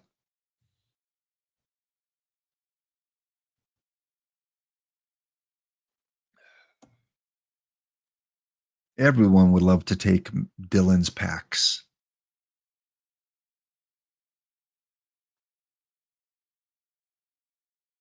All right, so before we leave the 5L for now, let's take a look at the quarterfinal matchups. All of these teams are guaranteed 1 point, and it'll be the Pack Attack.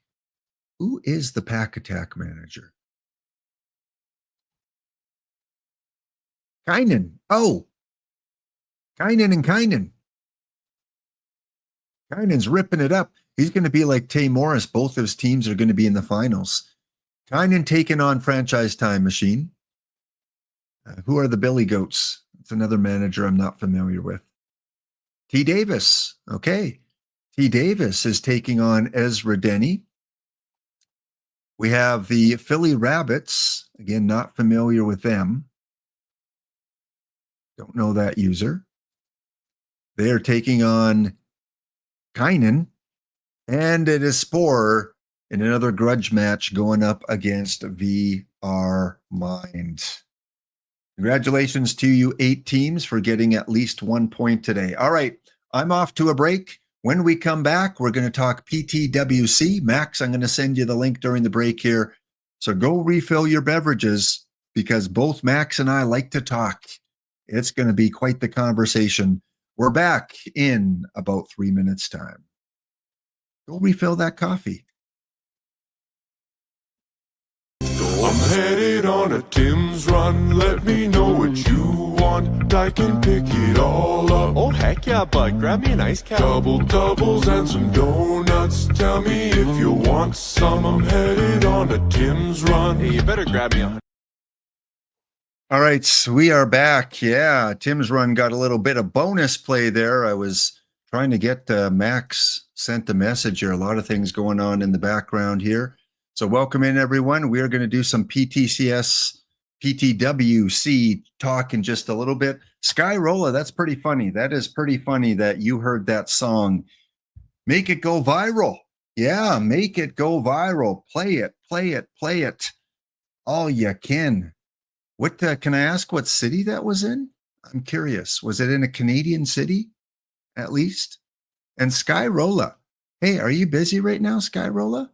Do you want to come on stream with Max and I? You don't have to have your camera on if you don't want, just to talk about the PTWC, because I think you were one of the people that qualified.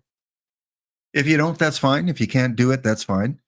You're busy for 30 minutes, then you're down. Okay, let me, when you're ready, can you DM me, Skyrola, on Discord, and I'll send you the link. And then just post it in the chat here, just so I can see it. Thanks. But yeah, make sure you DM me because it'll take me forever to try and find you on Discord. So you're much more tech savvy. So yeah, you can DM me. So let's, before we bring our guest on, our first guest, let's talk a little bit about the PTCS. Most of you watching right now, I don't think are new to Perfect Team. So you kind of know the structure of how tournaments work. We have our main tournaments, which are the PTCSs. They run 11 of those this year. One is coming up next week. We have 4 PTMSs, which the second one was held last weekend. And then we have 2 in blue here, World Championships. Halfway through the cycle and then at the end of the cycle. So chat, if you qualified, let me know. Just put in the chat. Let me know. Who's in? Who is in the PT? Well, you too, Franchise Time Machine. You're welcome to come on. A-Dub, notice A-Dub is hiding. A-Dub's hiding. He's like, Lap's going to ask me to come on and I can't. So I'm just not going to go on his stream today. Jeez, A-Dub. Michael's playing. Underdog was 131. Oof. I saw Mr. Black was 129. Ouch. Weirzy is in with main and alt. Kynan is in. VR Mind is going to spot Spore 2 games. Okay, so we have a few people in chat that are in the tournament. Pretty exciting. Yeah, sorry about the compliments there, guys. We got too much going on. We'll try and get to that. I know Max and Franchise wanted me both to compliment Cavacom. Or no, Cavacom wanted me to both compliment those guys. Well, I will. I will when at some point today, Cava. Bingo day is always a tough day. Always tough to get those things in. We will get that in, Cava. I hope you're having a great day at work. So yeah, this is the premier event, the World Championships. And there is a lot on the line. And you guys are going to have a lot of coverage this weekend because both Saturday and Sunday, at some point, C-Wit, Max, Skyrola, Smiley Face Jane, and Sporer will all come and stream.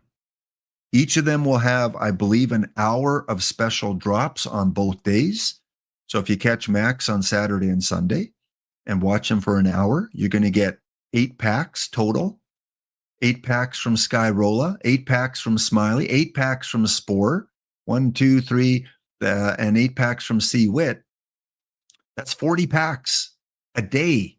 No, total. 40 packs total, plus the affiliate streams. That's another 10 packs. That's 50, plus DishNet, both days. That's 60 packs that you guys can get just by watching the affiliates participate in the PTWC. 60 packs. So thank you, OOTP, for allowing these drops to continue during these big, big events. So we're going to bring Max in here, and we're going to talk about the different formats. I don't know if Max's camera's on. How you doing, Max? I am good. You guys hear me okay? Yeah, you're fine. You are fine. Okay. Maybe if you can turn your volume up a little bit. You're a little low. Hi, everyone. Okay, let me figure that out. I might be able to do it on my end. Yeah, I've raised your volume. You should be okay. Okay. So it should be good now? Yeah, we're good. We're good. People can hear you. We got the old Max LP. Skyroll is going to join us a little bit later, which will be fun. So Max, again, just for the people watch your streams and know a little bit about you, you are third year with Perfect Team or second? This is year number 2, first full cycle. First full cycle. Oh, wow. Geez, you've come a long way. And how would you compare your improvement from last year? Would you say you're kind of at about the same level as the end of last year, 50% better, 80% better? What would you rate yourself? I am a lot better than I was the first time around. First time around, I was still trying to get used to everything. I only really did bronze and some silver. This year has been more of a broad net in the way of how I wanted to go about Perfect Team. I did learn a lot from C-Wit's Discord, and it did help me win a PTCS last cycle or last period. So I do have that going for me. So I'd like to say, yeah, it's probably 100% better than what it was at this point last year. Amazing.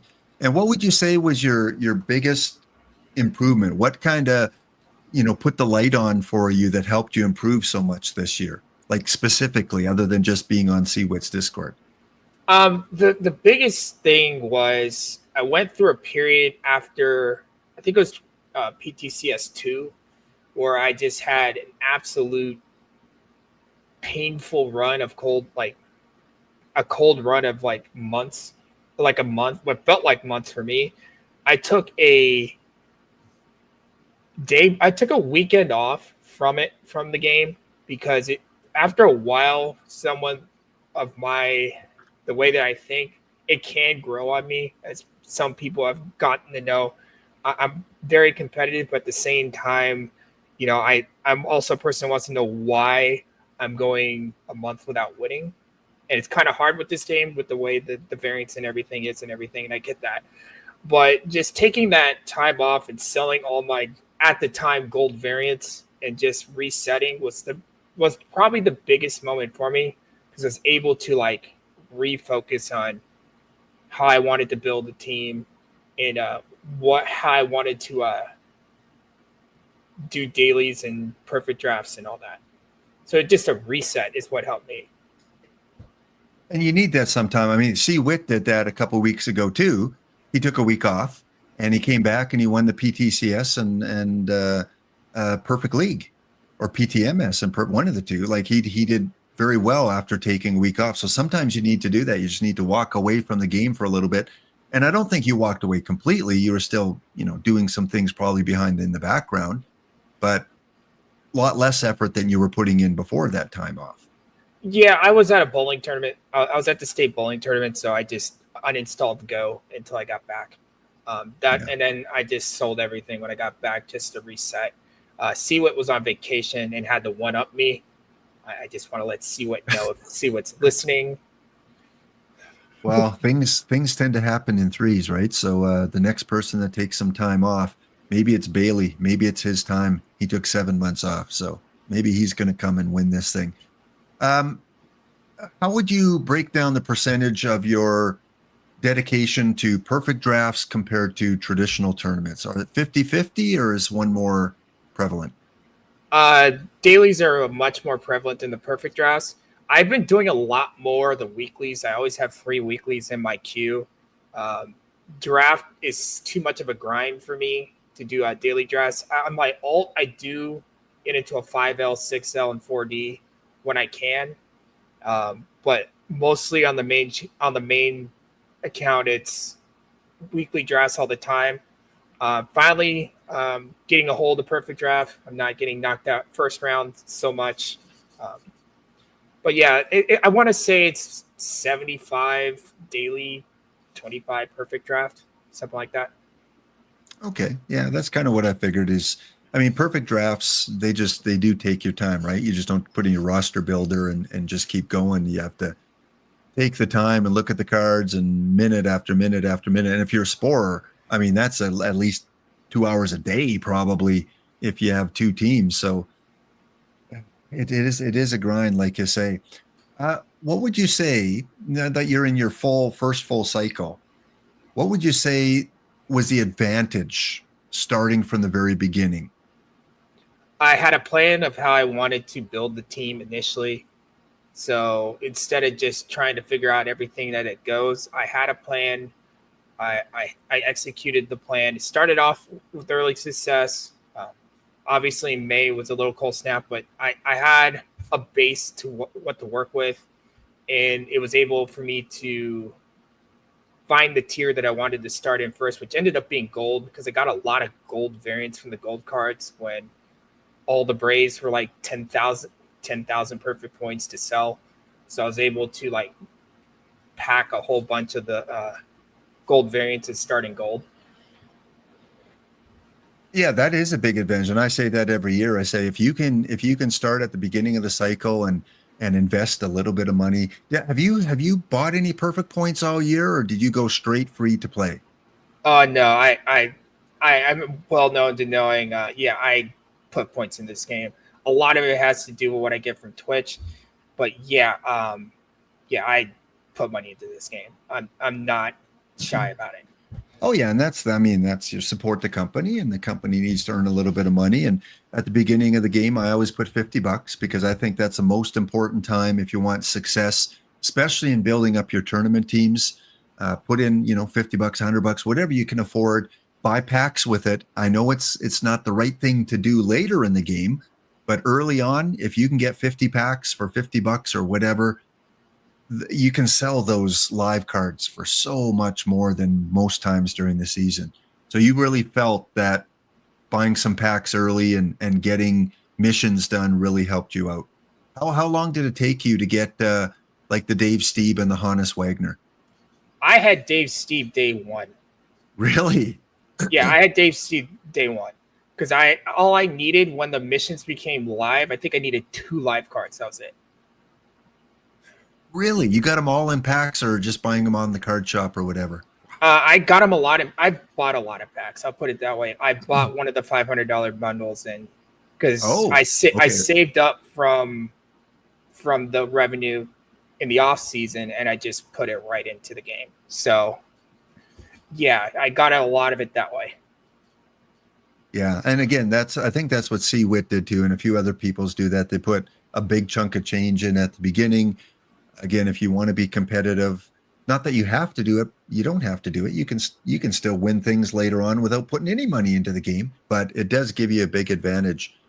And what would you say you played the game a lot of last year? You've been streaming since when? Has it been a year yet? PTMS was the 1 year as an affiliate. I've been streaming since April of last year. Yeah, April of last year. Oh, OOTP since April? So you were almost in at the beginning? I was almost in at the beginning. I missed the first couple weeks because I was just still doing my iRacing and all that. And I got bored of iRacing and I was like, oh, I haven't done this game in 14 years. Let me play this game and see what happens.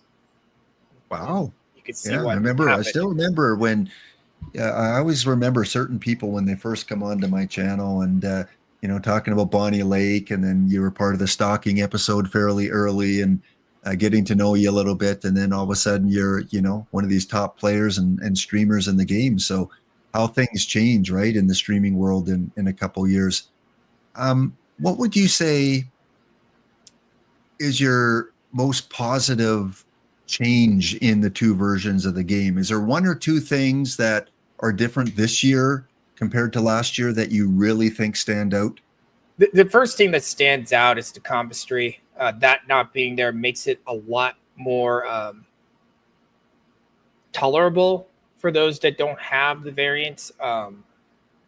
That's the first noticeable thing. The process of boosting them is improving. I mean, I think it's just because it's just year 2. It's not like they're still trying to figure it out. But like that's the first thing that comes to mind is the compostry is gone, and I know that was a bane of everyone's existence. Also, the launch deck was very balanced this year. There wasn't really a noticeable gap in talent in certain tiers. You could start right away. You could have a competitive team. Those are the two major things that stood out. I think. And the fact that you're not trying to do 20% to a boosted card. You have to have that certain amount to get to that card. Get that card boosted was also a help too. Yeah, that to me too is that combistry or whatever you want to call it. Plus the fact it is much easier, I think, to boost up cards than it was last year. Less of a pain. It still is a way to go, in my opinion. It still is a little bit cumbersome with variants, but it's much better than it was last year. I know with me, Max, you want to avoid, I guess they call it being burned and burned out and those kind of things. You said you had to take some time off. How do you deal with burnout? Because there's so many aspects of the game. I've had to stick to the lower levels, stick to 2 or 3 tournaments, stick to bronze quicks to avoid that. How have you avoided that? Now I don't have any notifications on Go. So if I'm not in Go, I don't get 80,000 notification that says I've been eliminated from this tournament. That has helped so much not having those notifications from Go, because I think that was kind of accelerating the point to getting to burnout. But like this game is more mentally taxing than some people realize when you get into those higher levels. That burnout is real. It's a very real thing. Yeah, it is. And maybe being a little bit older and I've played video games for most of my life, I kind of know the signs and know when to back off a little bit and know how to approach things. But you see, even this year, you see a lot of players that were really good players in April, May, June aren't playing the game anymore because they went so hard at it that it just that it affected them. And you do really need to pace yourself and I think specialize almost. Now, are you specialized or do you kind of do a little bit of everything still? I do everything. I think the only thing that I haven't done this cycle is iron. The only time I've used iron is in caps. So I guess like the closest to specialization I have is in gold. Most of my tournaments are in that. But looking at like past cycles, I think I do like 50 tournaments in gold, silver, and then the rest are all like 20 to 30. Wow. And it's spread out pretty quickly because I do like to get into those dailies towards the weeklies in the later part of the week. It's hard for me to do it in the first half of the week, and a couple of those weeklies don't fit what I want to do with the deck that I have. A couple more questions before we get into the PTWS. I just love having these conversations, but I know you're a competitive player. I've seen some of your streams, and like many people, when you lose, it's tough. It's frustrating, especially big tournaments, and that takes a big toll on people too. Have you had to adapt, had to change? Are you handling losses easier this year? Are you taking them more in stride? I am still working on that, as people close to me know. I am still working on that. It is a lot better than what it was before the 3 days I took off. Um, I am handling the PTCS losses a little better now that I'm more accustomed to being further into the tournament than before. I had noticed the real difference between PTCS 2 when I got swept by Ashbury in that gold silver and being in the final this time around against the Pronouncers of Nonsense. I have grown in that fact that I can handle losses a little better, but there are still those moments where you can go 4 weeks without winning in a certain tier, and it can get a little annoying, like in Diamond Open right now. But which is a real thing because I could not make Diamond Open at this rate. I'm trying to get the points to get in, which is kind of ironic because that's the one I won in PTCS 5. But yeah, I'm handling it a lot better than I did earlier in the cycle for sure. And chat, let us know. Like, do you take losses hard? Do you have you improved yourself in terms of your emotional reactions to your wins and losses?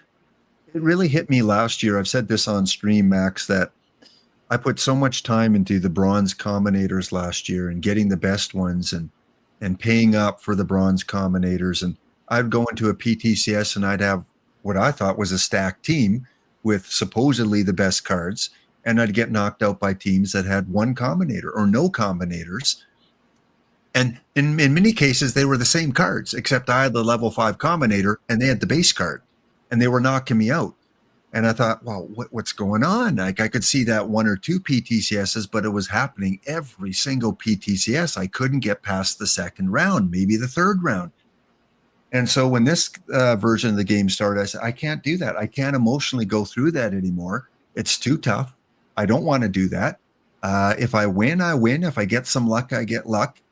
But I can't be that invested into these big tournaments anymore. And I'm much better off, or I'm happy. I still try. I still want to win. I still get angry with losses. But last year took a big toll with not having any success. And over a long time, it does impact you. I don't think you've quite been there with a huge period of no success, but you kind of get where I'm at, right? Yeah, I get that more in dailies than I do at PTCS. It's kind of weird how that works for me. Underdog puts it best because this is the thing that you went through last year. I went with it with you with the bronze combinators. It's when you have those teams with the meta variants, and you lose to a team that's like Launch Deck or AI.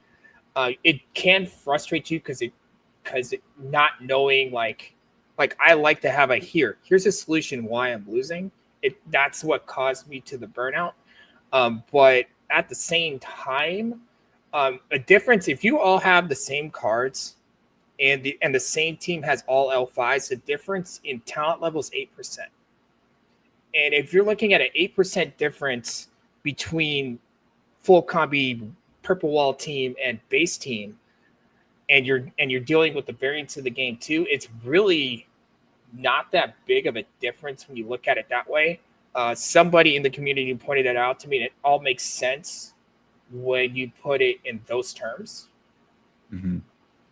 Yeah, it's not the huge difference that you think it might be. And even this year, supposedly, the lower level variants are supposed to have even less impact. And now they don't have the combistry, so even a less impact.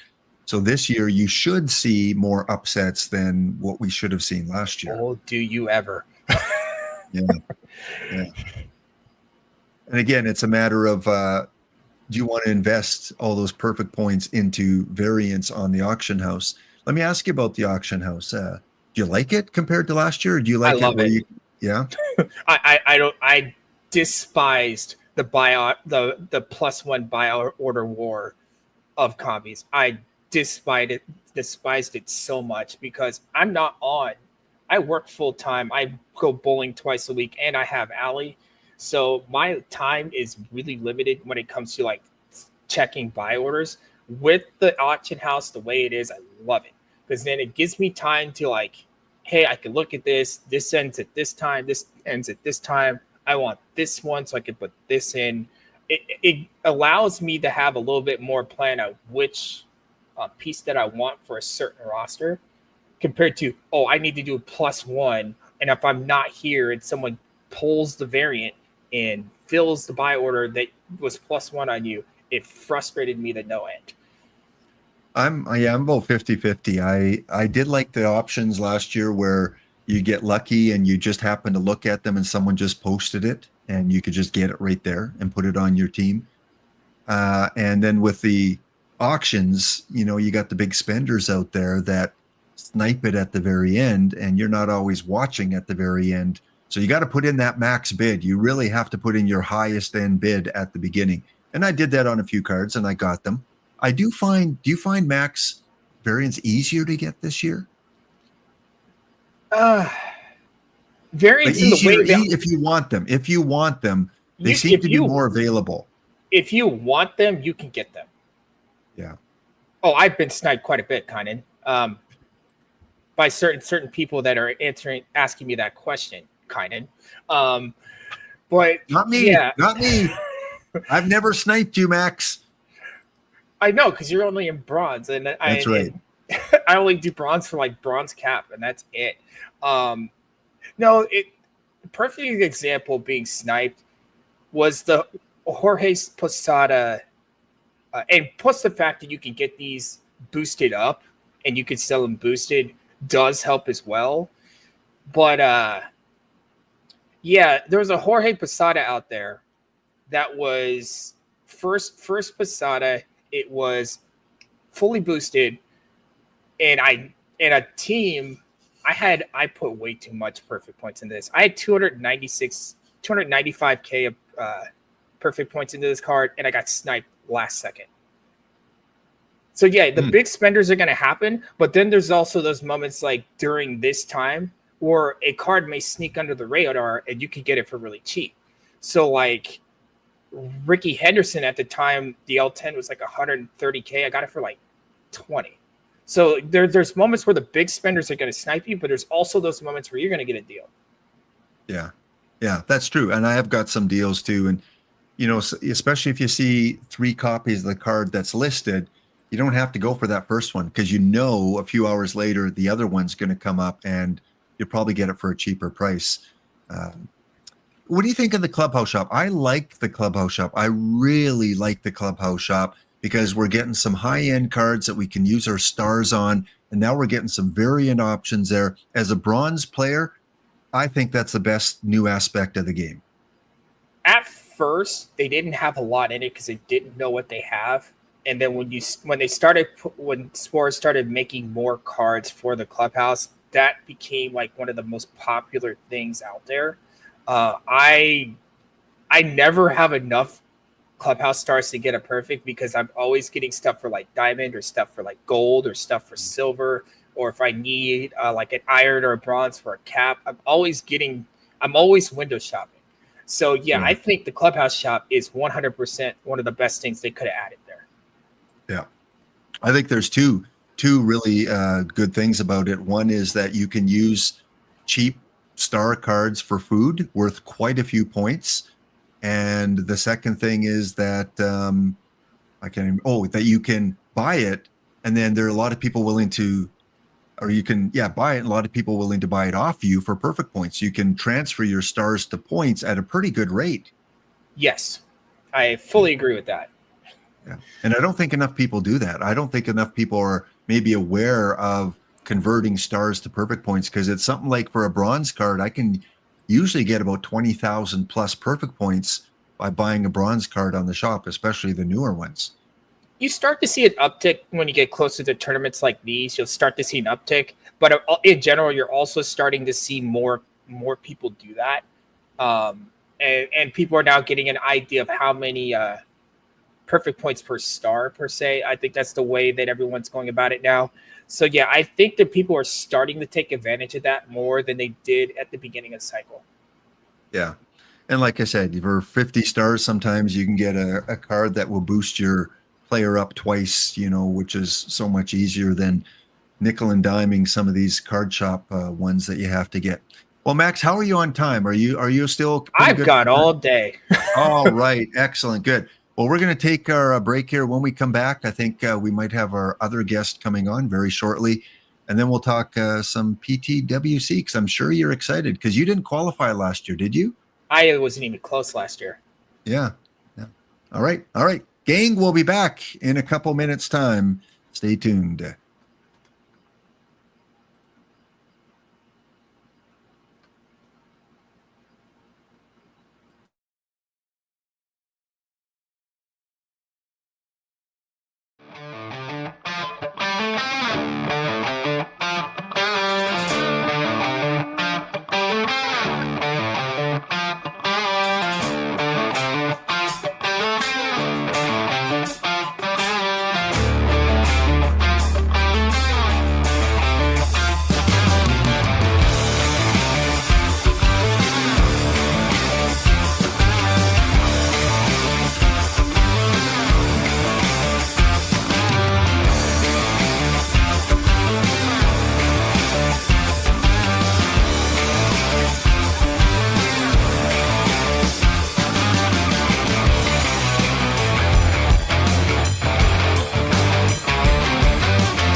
Hey, what do you know?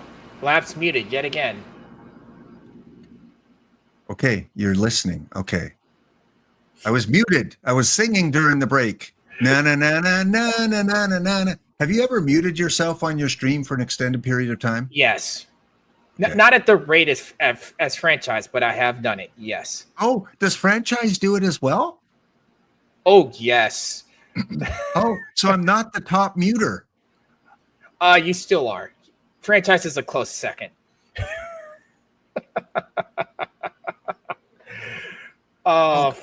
Franchise does full games of being muted.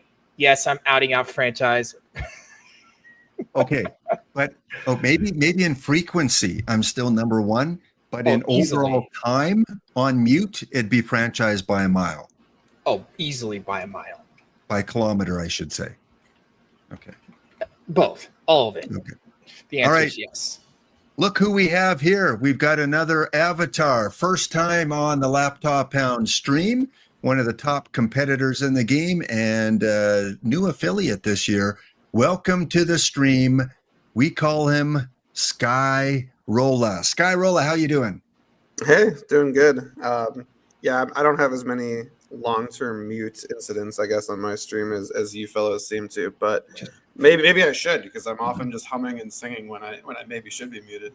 Well, you're under 30 years old, right? No. No. Oh, okay. I thought maybe you were a whippersnapper. Sky Rolla, first of all, I got to ask, where'd you come up with the username? We all have stories about our username. What's yours? Not very exciting. I think I saw a similar username when I was maybe like 12 or 13 and playing chess online. And I was like, that's a cool username. I'm going to take that and change it slightly. And now it's mine. Oh, so you didn't quite hijack it. You kind of changed it around a little bit. Yes. So again, I don't know much about you. You've never been on my stream before, but I see you around the community a little bit. And you've been playing this game like Perfect Team since the beginning, because I recognize your name for a long time. Off and on. I've played the last 2 full cycles. I played a little bit in 21. I played a little bit in 23. And then I think I have, let me check on Steam. I think I have an older one than that too. Yeah, I have Out of the Park 18 also. And that one I just played the base game, I think. And why do you stream? What got you into this crazy community to start streaming? Well, you know, as I've gotten more and more into PT Online. Just wait. The right answer is because I watched Max LP stream and I wanted to be like him. Okay. Why did you get into the streaming world? Yeah, totally. Because of I watched that guy Max LP that you just said. I mean, that I watch, and it was just so cool. I had to do it. You mean it's not Seawit? Yeah, in reality, I think I just started like trying so hard at this game. It's like, okay, I'm spending enough time trying. Let's share what I'm doing with other people and like make it a social, collaborative event stream. Yeah, it gets to the point, right, where you're playing it anyway. So why not just show people what you're doing and chat and things like that? And how are you enjoying it? Because it's been what, maybe 4 or 5 months since you've been an affiliate? Yeah, I mean, it's great. I don't have a set schedule, but I like to pop on at least a couple times a week when I can, and I'm lucky that lots of cool people hang out and ask questions. It's a good time. And same question I asked Max is, where is your priority of Perfect Team? Is it league play? Is it tournaments? Is it perfect drafts? What is your, I wouldn't say expertise, but what's your priority in playing this year's game? I have an answer. Oh, okay, Max. How are those weeklies going, Sky? Yeah, I'd say weekly tournaments are my expertise, if anything. I do focus on league play too, and then drafts. I just kind of bang them out. You know, on stream. Okay. I'll do them occasionally, but don't spend. So here's a bragging right opportunity, Max. How many weeks have you played in Perfect League this year? Less than Sky. Okay, so Sky wins that one easily. He's been in more finals than I've been in weeks of in Perfect Team. Okay, and Sky, how many PTCSs have you won this year? Absolutely zero semifinals even. Okay, so you guys are even there, 1-1 in terms of categories. Exactly. Okay. Yeah. Before we get to the actual PTWC, a couple more questions for you, Sky, because I always like learning about the people in the community. You played the game last year a little bit before that. We talked with Max about his more positive aspects of this year's game. What has it been for you? What have you really enjoyed that's different from last year? Let's see. That's a good question.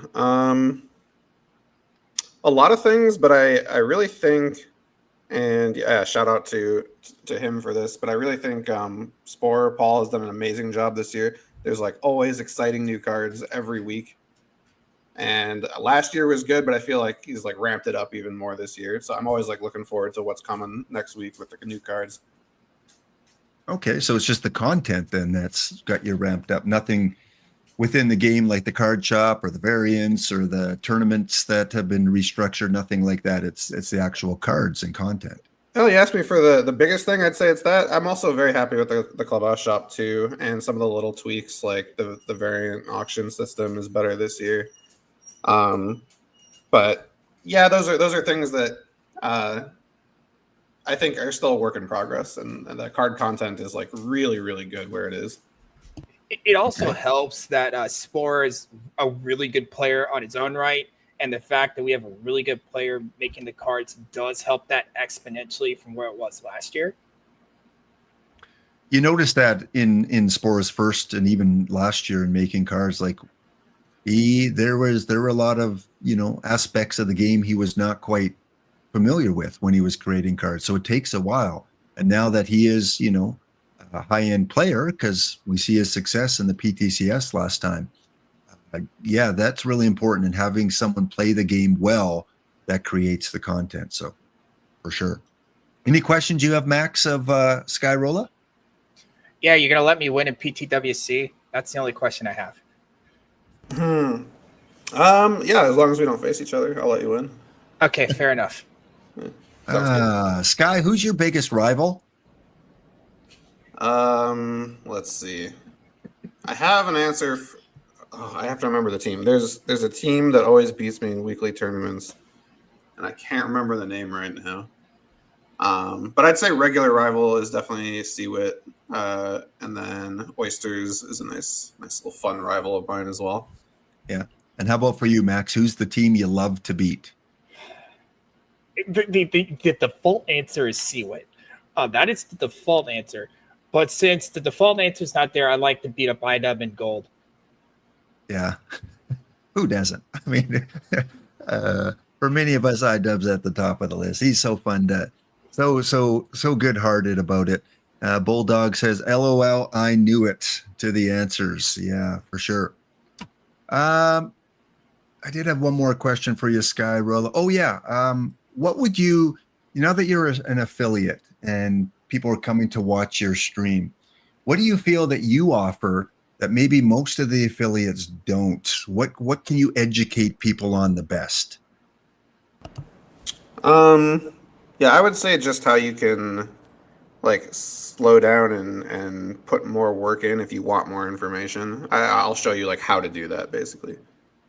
You don't seem to be a ragey type of guy. Like you seem very calm and chill. You take your losses, Okay, yeah, it has to really pile up for me to get frustrated. Like, solid like 2 weeks of bad results and I'll get frustrated. But no, any day or any event, like, yeah, take the L. It's fine. This is a game of averages for sure. Yeah. And Jason, yeah, usually the biggest talkers tend to be the biggest rivals as well. So yeah, I can see a lot of people having. I'm sure I'm on someone's list somewhere. Yeah, I'm sure. Okay, PTWC time after one more question each. All-time favorite perfect team card could be from any year. Let's start with Max. It's the card I don't even have yet, and it's the perfect game Felix Hernandez. That's the card because I'm a Felix guy. It's simple for me. So it's because of the player, which makes sense because Dave Steeb, when they put his real life image on the card last year, it was like, oh my goodness, what an awesome tribute to Dave Steeb. How about you, Skyrola? Yeah, I'm a big fan of extreme profiles and like weird cards. A few stand out. I think the Jeff Mathis from last year was a really fun one. I think Fergosi had like a limited edition last cycle, and it was a very strange card. He was like, yeah, reverse split as a lefty, I think, and also basically those weird cards are my favorite ones. Those are two examples off the top of my head. This cycle, Rick Kemp. Yeah, Rick Camp's fun. There's a new PTWC catcher too that's sort of the Mathis profile. It was Molina Yachty, right? Yeah, the Yachty looks fun. And then I've had a lot of fun with Carlos Gonzalez this cycle, just raw power. Cool. And LEs, have either of you pulled an LE this year? Yes. Dunn, when Adam Dunn first came out, I just pulled Bill Terry in an all perfect pack, and promptly needed the points, so I sold him. But yeah, I've gotten a couple of the LEs. What about you, Sky? I pulled Treenan and one other perfect LE that I can't remember. It's gonna bother me. I'll let you know if it comes to my head though. Yeah, the bronze and iron LEs are a lot easier, and no one pulls LEs more like C Wit for some reason. I mean, he opens a ton of packs though, so it's going to add up for him. But I think my favorite LE I've ever pulled was a 1 out of 25 from a couple years ago. Eddie Matthews, I think it was. When you pull the number 1 card, I like numbers on cards. I love the fact that they put those on, and they kind of like a nice little memento. So every time you pull the number 1, it's kind of a special card. So yeah, I pulled the number 1 about him done this cycle. Oh, nice. That was a gold, right? Yeah, that was the gold. Yeah. I just remembered I pulled Jordan Alvarez as well. Oh, that's right. Cool. Okay, let's get to some PTWC talk. Now, for both you guys, maybe we'll start with Sky first. You got 3 traditional tournaments and 3 perfect drafts. When you looked at the different formats, Sky, what was the one? Let's start with traditional tournaments that you feel the most comfortable with. In the traditional, probably the bronze to gold or the open. I'm definitely not confident in the low cap one. Yeah, I'll say bronze to gold just because I play a lot of weeklies in those areas. And have you created your teams yet, or are you waiting a bit? That one I did create. Yeah, I did that one last night. Okay. And how about for you, Max? Which of the 3 here do you feel most confident in? I'm the most confident in bronze to gold. I did all 3 of these. I did 2 of these on stream this morning. Open tournament, I know that I don't have the top end cards that some of these people have, so I have to really rely on traditionals 1 and 2. And that second tournament, that low cap is very, very difficult. I pretty much put a time machine. I imported my time machine and just built off of that. That one was a pain. Sky, would you say, what would you predict? I mean, to win this thing, you have to be consistent. There's 6 tournaments. Would you say you pretty much have to be in the quarterfinals of all 6 to win this thing?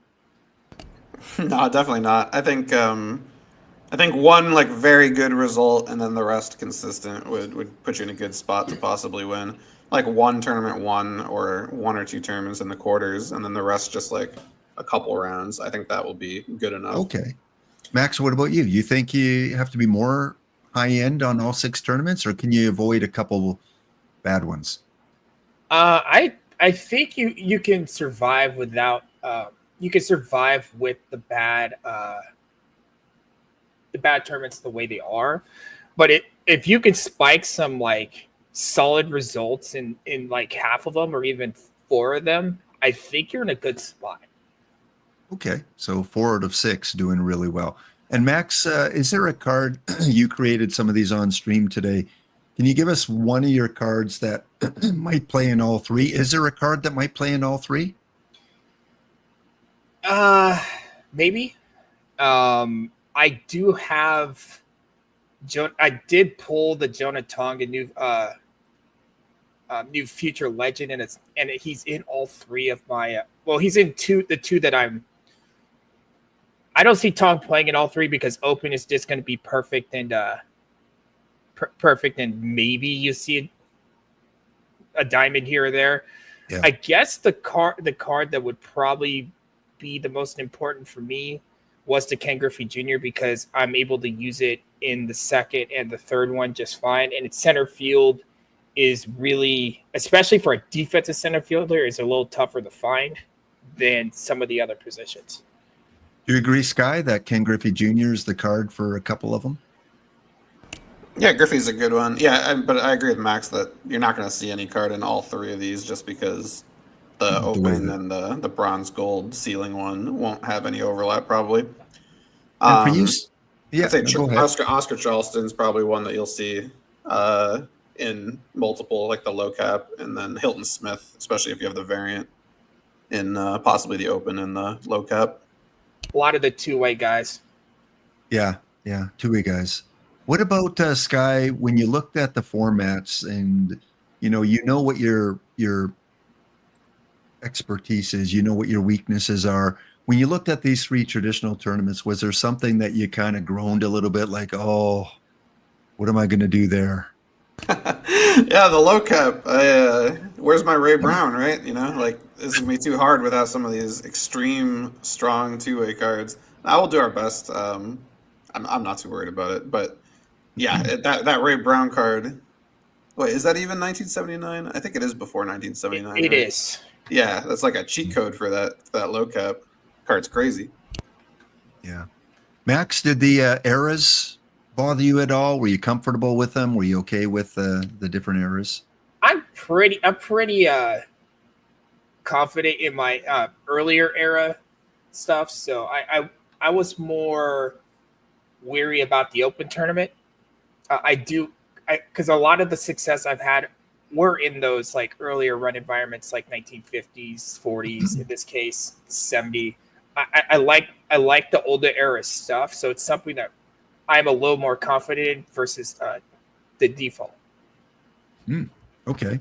And last question on traditionals for both you guys. It looks like we got variant caps, which I think, people are mixed on that. A lot of people do like the variant caps. We got 8 for the first one, 13, and then we've got, I guess, unlimited for the last one.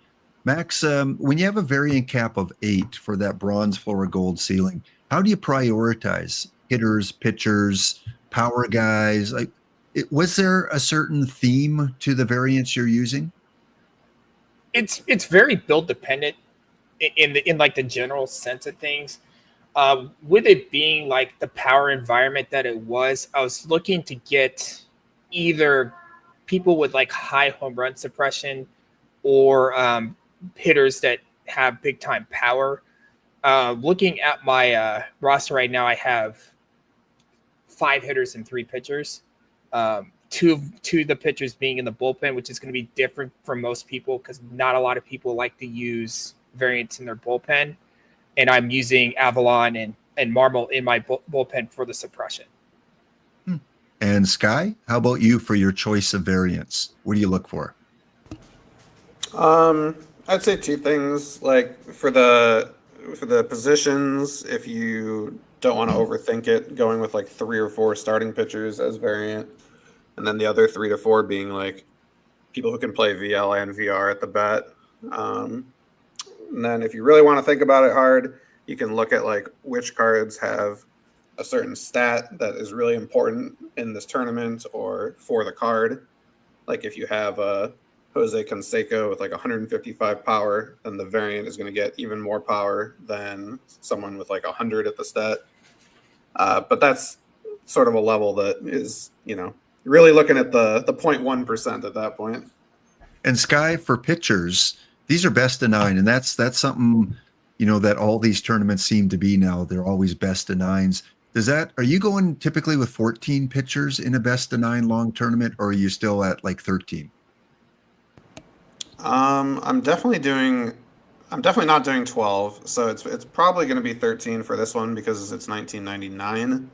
But yeah, you could think about 14. I'd be worried the batters would be tired if I only had how many that would leave me, right? That would leave me with 12. I'd be worried 12, about the bats getting tired.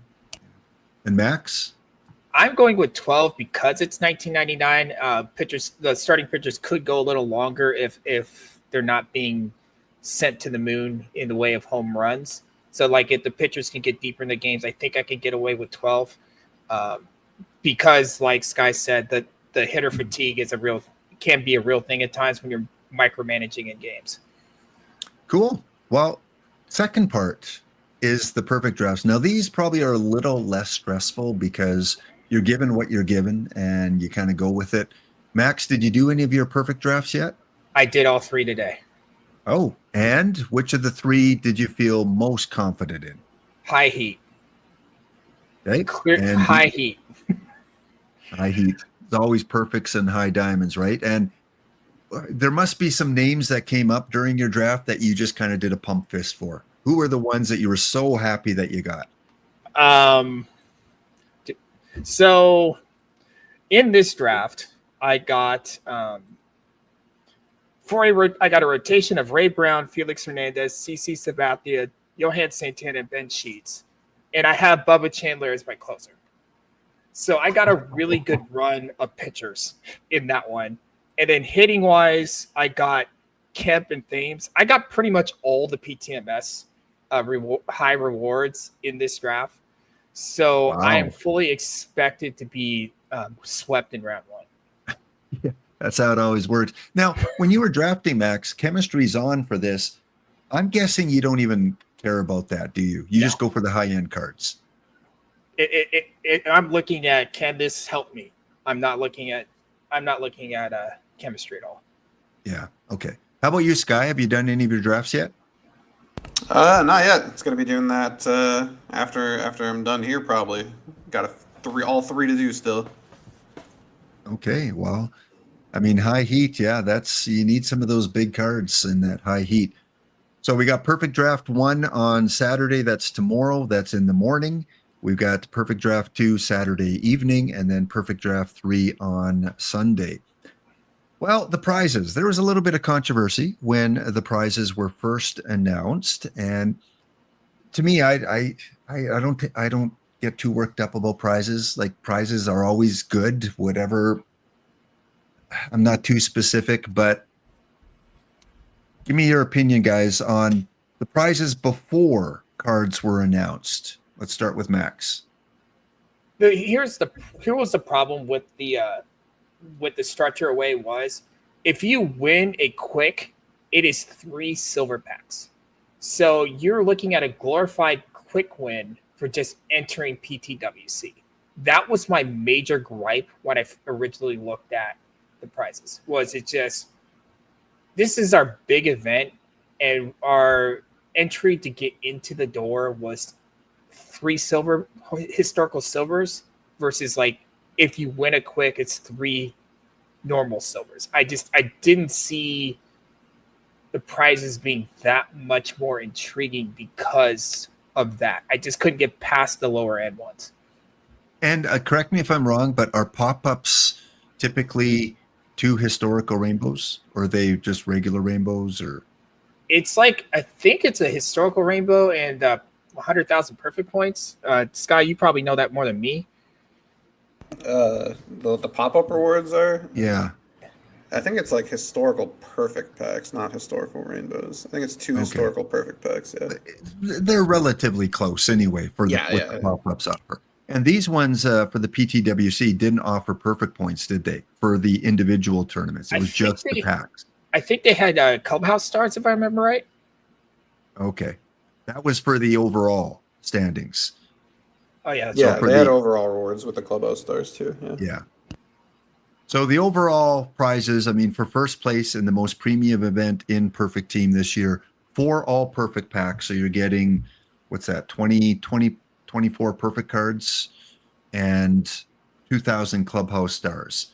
Again, for me, non-really competitive kind of guy at the higher levels, this is a lot. This could really help you out for first place. But maybe prize structures further down, just for getting into the tournament, you're going to get at least a historical diamond of 50, maybe a little light there, Max. Are you feeling the same way for the overall prizes? I think we just wanted, like, we're so, like, the PTCS and the PTMS all have cards, like cards that are really usable, like the Carlos Gonzalez, like the Carson Williams. So, like, for just all of them, just the fact that there was just no like cards that, hey, look, this is what you get for winning this big tournament. It was one of the issues with me. BD Cable says at least he's going to get some cool prizes for the bottom 4 finishes. Well, BD, come on. You know what the nice thing is? If you qualify more than once, if you get to play yourself in the first round, it's an automatic top 64 finish. I mean, I did see gyms versus gyms in PTMS, so anything's possible. Oh, and there are going to be them. Let's face it. I mean, there are people that qualified after the first 3 or 4 months that don't play the game anymore. It's going to happen. Yeah, true.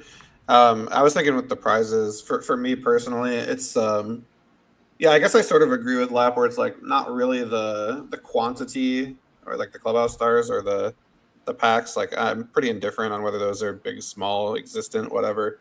But it's good for PTWC to just incentivize us to like try so that the reward has a meaning, and that doesn't need to even be cards. Like they have the physical trophy for Perfect League. Putting our name somewhere in the game where it'll stick, right? Something meaningful goes a long way for these events. And the actual quantity is not as important. I agree with that. I always agree something physical. I mean, I'm an older guy. I'm not as digital as many of these younger people, but physical prizes. Like I think even if they would have had a very good trophy and maybe just a scattering of a few packs or something, I think people probably would have been happy with that if you get a trophy. I would have been happy with a championship belt. Just give me a WWE championship belt. I'm good. Yeah, which they used to have. They used to have that in the game. And they did a good job of, I think, making both sides happy here, right? Now there's meaning and there's lots of value, so can't really complain. So let's get to the addition of prizes. And when the team came out with this, Spore and Nicolino and all the team at OOTP said they will announce cards. Yeah, you could tell. It just boost of positivity in the Discord. I don't think anyone disagreed with this because you're still going to get these prizes here. But now in addition, you're going to have your name in the game somehow, whether it's your username. I don't know if it's your logo, what it's going to be. But first to fourth place will have those unique cards. And first and second get to actually pick and work with Spore on those two cards. Max, this has got to be so much worth it now, right? The fact that they pivoted on this so quickly is commendable. Yes, I'm all in for this. The fact that the quickness that they just decided and pivot and did this, which is something that you don't see in a game in general, where they heard everybody and they made the decision to do this. Yeah. Sky, you agree? Yeah, it's cool rewards now. The one thing I guess I'd be cautious of is just let's not make any cards that are exclusive that are like too crazy strong above the whole field. I don't think they've done that too much, but yeah, as long as they avoid that, we'll be good here.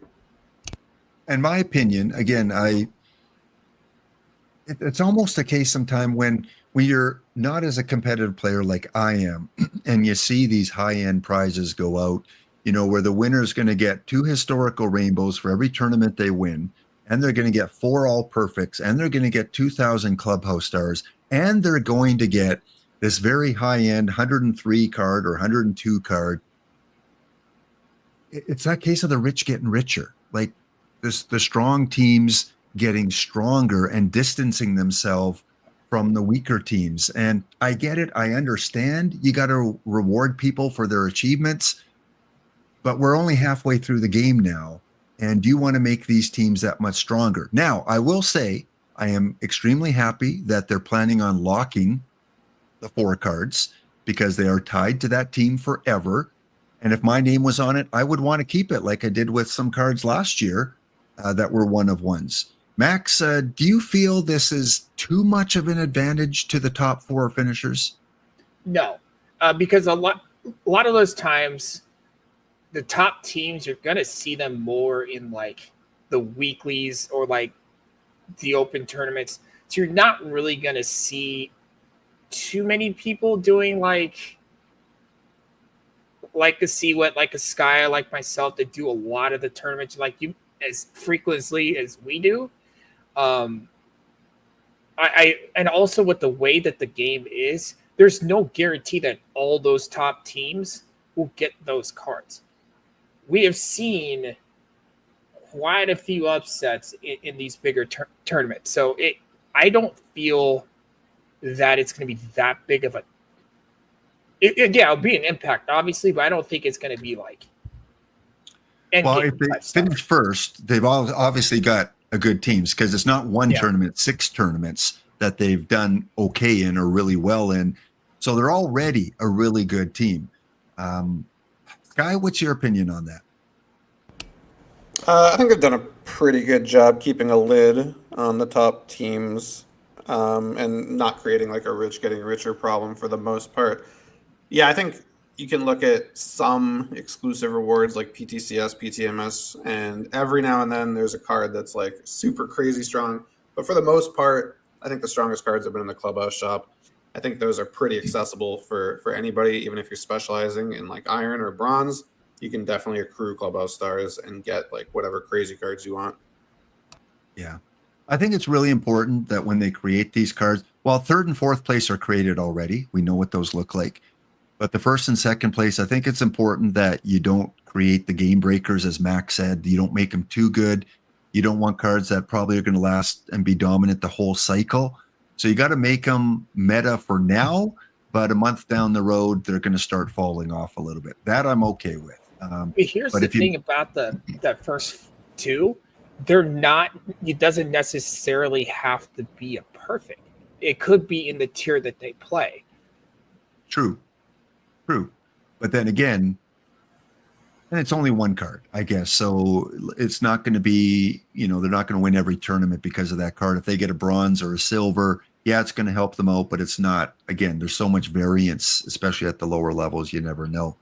What I think would have been cool, if the cards are created like I think they're going to be created, I'd have no problem with it. But another option is you allow the first to fourth place to have their name on cards, but you only allow them in perfect drafts. That way, everyone has access to them. Your name's still on it. Your identity is there, but it doesn't make your traditional tournament team overpowering. Now, you guys as traditional players, as highly competitive players, would you have been okay with that, or do you think they have to be traditional tournament cards? I would have been totally okay with that too. I think that's cool. I don't know if these will be draftable. I'm not sure if they've announced that or not. I believe Nico did say these would be draftable. Okay. But yeah, I think just having a card with like our username like stamped on it or whatever that you'd want to pick and draft, like that's enough of a reward for me. Like that's awesome. Okay. Or you could take that said card, beat said person with it, say, "Yeah, I beat you with your own card." Exactly. Yeah, that's true. And that's why if they do put them in drafts, you'll still have that opportunity. Okay. So yeah, I think 99% of the individuals are extremely happy with that pivot. Like you said, it's amazing that OOTP was so quick. And that's why I get a little bit frustrated when people come down hard on the game all the time. They are trying to improve. They got such a small team, 8-9 people, that it must be tough to keep up on things. Okay, let's take a look at the teams involved. I took this off the competitive website. We got 128 teams that qualified. Now, both you guys know a lot of these teams so well. You come across them in so many tournaments. When we look at the top 32 here on screen, let's go full screen here and take that off at the bottom. We'll start with you, Max. Maybe give me 3 or 4 names that kind of scare you a little bit from the top 32. First off, Dr. Tiger. I think Dr. Tiger is being slept on quite a bit. Very good in weeklies, very good in tournaments in general. If those teams above him are not careful, Dr. Tiger could probably sneak in and win this thing. I'm really scared about them. Obviously, Seawood, I think all his luck left that weekend, but still, you're very aware of West Hartford and Casterville as well. I think those 3 teams are the ones that stand out to me quite a bit. And then also this other person that I'm talking to, Sky, you got to be very, very careful of Sky too, because Sky has a very good roster and can also do a lot with what they have. Yeah, and I think you have to look at who are good at both traditional tournaments and perfect drafts. You can't just be a perfect draft expert and do well, because you have to know your traditionals. Sky, how about for you, other than yourself? Who are you more fearful of facing? Well, I can't be scared of any of my rivals. I definitely am sure I'll beat all of them. So that's a good attitude. So people that are not my rivals that do really well, I have to say Durham. Like, they always sort of dominate in league and in tournaments. They do really well. Yeah, MW. I'm not sure if MW has multiple teams, but the Eagles, they might have a second one in there too. Nimrods. Yeah, and then Fixed Fields, I guess, would be another one. They always have surprisingly good teams. It's like I didn't think that team was going to be that good, and then they are. Okay, based on what I see in the past and previous years. I'm calling, a couple on the second column here. Aster 31 has been a strong, very knowledgeable player for many years now, and he surprises sometimes. I think he did well in the last World Championship last year. So I'm going to call him as a little bit of an underdog. And, you can never count out the Mohicans, to MJ, Tebow, perfect team live, drafts, traditional tournaments. Like that guy has a good mind for the game too. So if I had to pick two that aren't on that first grouping, I'd go with Aster and MJ Tebow. I'd be very aware of Team Z. Team Z is a cap specialist, and two of these tournaments are capped, so you have to be very aware how good Team Z can be as well. Okay. So KJ, shout out for KJ22. Let's look at the next grouping between 33 and 64. Of course, Max is there at number 42. Let's start with Skyrola this time. Who on the second group might have a good chance? Am I scared of or might have a good chance? Well, I think it could be a surprise winner. A surprise winner. Not scared of, but a surprise winner. Okay. Surprise winner. I think Lava just came back after a break, so got to put Lava up there. Lava is like one of the most dominant players last cycle. And let's see, let's pick one more for this group. We'll go with Clay Dog as the second one. I agree. All right. Yeah. They always have good weekly tournament rosters when I see them. Max, Clay Dog is one of them, and anyone else there? There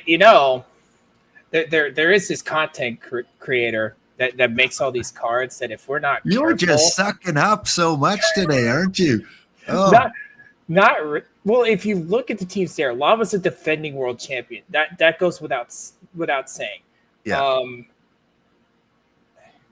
Like you looking at like Providence, and Gettysburg are really good, but Diamond is their main area, and Diamond got kind of screwed over.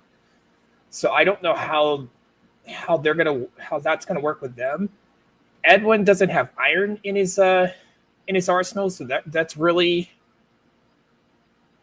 they're really, with the formats the way they are, they're gonna be a little creative with how they go about it, but I do like them.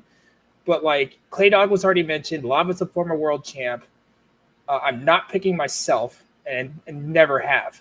So it really does come down to like Charlotte or like a team like Queso that doesn't really play a lot of variants, but always like Fixed Fields has a lot of good teams.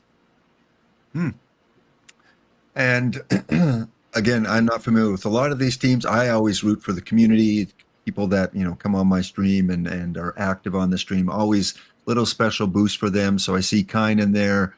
I see you there. I see Spore there. Brando 99, familiar with him. Lava, like you said, world champion. The only thing I fear is if he took a long break, does he have a lot of the high-end cards right now? Probably. Because of that break. Yeah, probably. Yeah. Rojo, of course, is from Canada. So cheer on Canadians from Marte's there. And M the Bow again. It's like, I just see that team, the Mashers, Madison, so often in things that I can't count them out. There's really only one of these 6 events where you need like elite high-end cards. I think the other ones you can finagle a good result. Yeah. No matter what. Okay. Well, let's go down to the second half of competitors here, 65 to 96. As you scroll through the names here, again, some familiar names. We got Smiley Face Jane. We've got the Red Sox Faithful. Who else? Meta Durden is there. Dub City, BD Cable. Smiley has 2 teams here. We've got, those Whale Kings who said he's going to win it and he's going to pick a kitty as his card. Well, I'll believe it when I see it. Cub fan Steve got a kitty variant level 0 for just under 3,000 on the card shop. That is a steal, Cub fan Steve. Man, are you sure you're not missing a 0 there?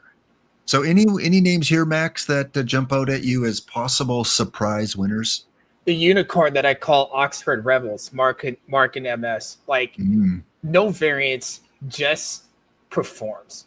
Also, I also like Laffy in this. The Elwyn, they do very good in weeklies. These tournaments kind of fit what they can do that fits to their strengths. Those are the two that stand out, and of course that rival Smiley Face Jane. But yeah. Okay. Sky? I think on this list, the one that sticks out to me is the Guerreros. They've been doing really well lately. And then, yeah, Smiley Face Jane always has great teams as well. Shout out to them. They'll be streaming this weekend too. And Smiley's due. Smiley is due. Like, got to get root for Smiley a little bit because, like you said, always great teams and, just falling short. Time for Smiley to make it at least to the semifinals. Final grouping. These are the real underdogs. These are the teams that just squeaked in. So obviously they have some sort of weakness in what they play, but they're still there. Could we see a 97 to 128 team take it this week? What do you think, Sky? Any names that stick out? Well, there are 3 perfect drafts involved, so I'd be a fool not to give Mr. Audit a shot here. Yeah, you'd be crazy not to. And then let's see if we can pick from the bottom 10 or so. New Barn Spartans always have a good weekly roster. I give them a good shot. Okay. Max? BD Cable's really good in perfect drafts too. So that's the first thing that comes to mind. Of that bottom group, I like the BAPs. The BAPs are really good in traditionals. Could spike a perfect draft somewhere. Also, I like Bull City as well. And a lot of community names I recognize here. Smiley with the third team there. BD Cable, quite a few teams. And I agree. Mr. Audit, he does well in 2 of the 3 drafts, and he's right up there in the competition. And we got We Are Marshall, and a little bit of an underdog for me, but does very well in drafts is B-Town Nasty Boys, at least in the lower levels. Like he won the PTMS first time. So he is successful with his drafts. He won the draft for the PTMS #1 with his pack only team. So I can't count him out with the 3 drafts. He's up there with Mr. Audit for me in terms of perfect drafts. I don't know how he is in traditionals. And let's not forget, wasn't Rob Deere in the headlights in every single PTCS one cycle? Yeah. And he plays a lot of live tournaments, I think, and doesn't use a lot of variants, I believe. So you can't count out someone that also has been in every single one. Yeah. And that's the beauty of this tournament is there could be a name here that we haven't talked about that somehow comes out on top. It could be, B-Phil B and the Sanford Riverwalks. It could be the Vlad News Bears who, could be a very strong competitor. You just never know. There's so many good teams in this. In terms of the card prizes, other than the top 2, Max, who is any cards here, lower level, higher level, that you just think are high end prizes? I've talked about my favorites. What about you? Dan Heron. Really? Dan Heron. That card is similar to Dennis Martinez and Catfish Hunter with just as much control and more stuff. Like, that card is good in regular, low diamond. It's good in open diamond. It could be a good chips floor guide to use. I like that card quite a bit. And what would you say, because there's going to be only 16 copies of it in the game, give me a ballpark. What do you think it'll sell for those that do want to sell it? 200K? More.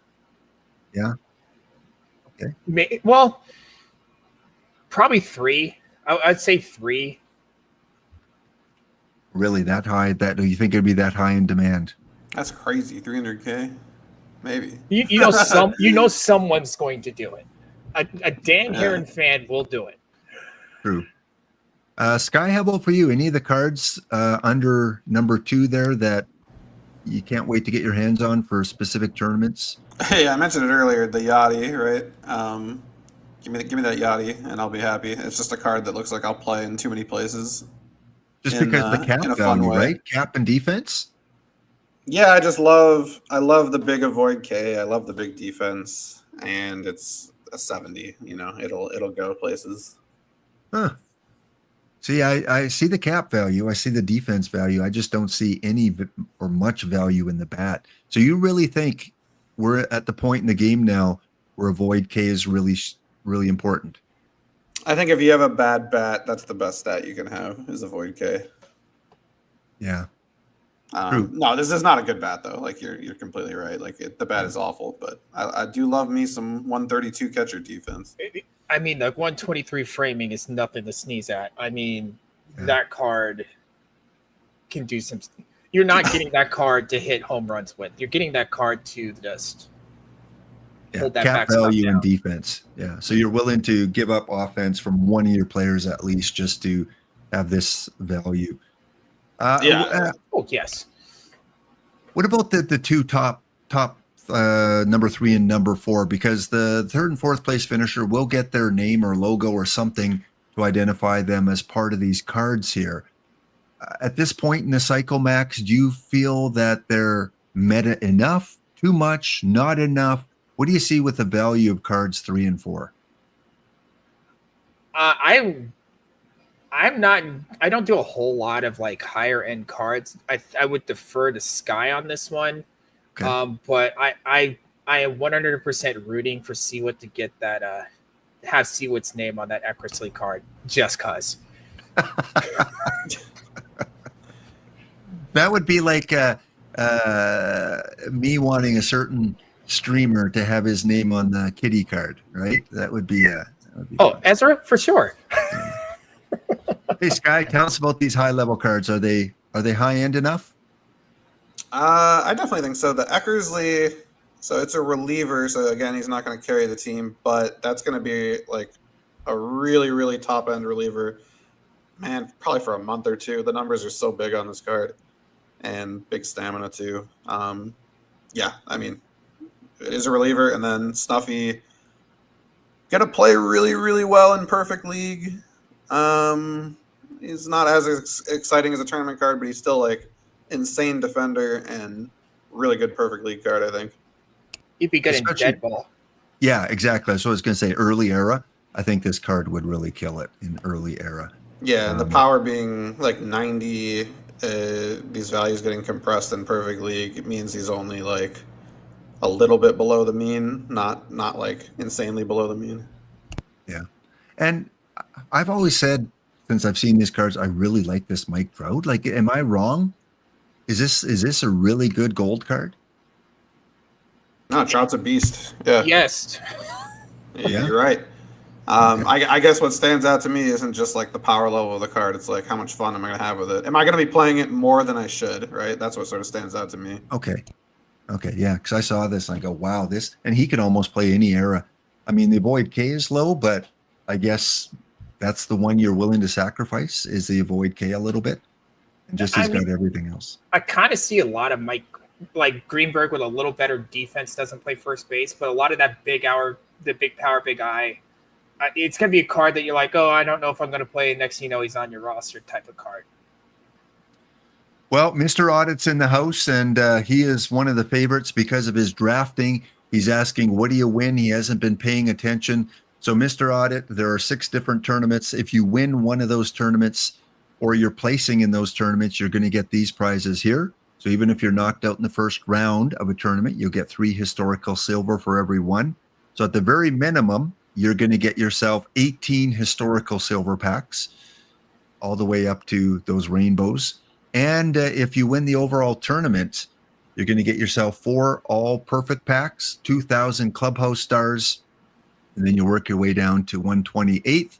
Plus, if you finish in the top 4, you're going to have your name, your logo on those 4 cards. The first 2 you're going to help Spore create. You're going to pick a player. He'll work with you to create those cards. 3rd and 4th place will have their names, logos, whatever attached to Dennis Eckersley for 4th place and Snuffy for 3rd place. Yeah, you get to create one. You do.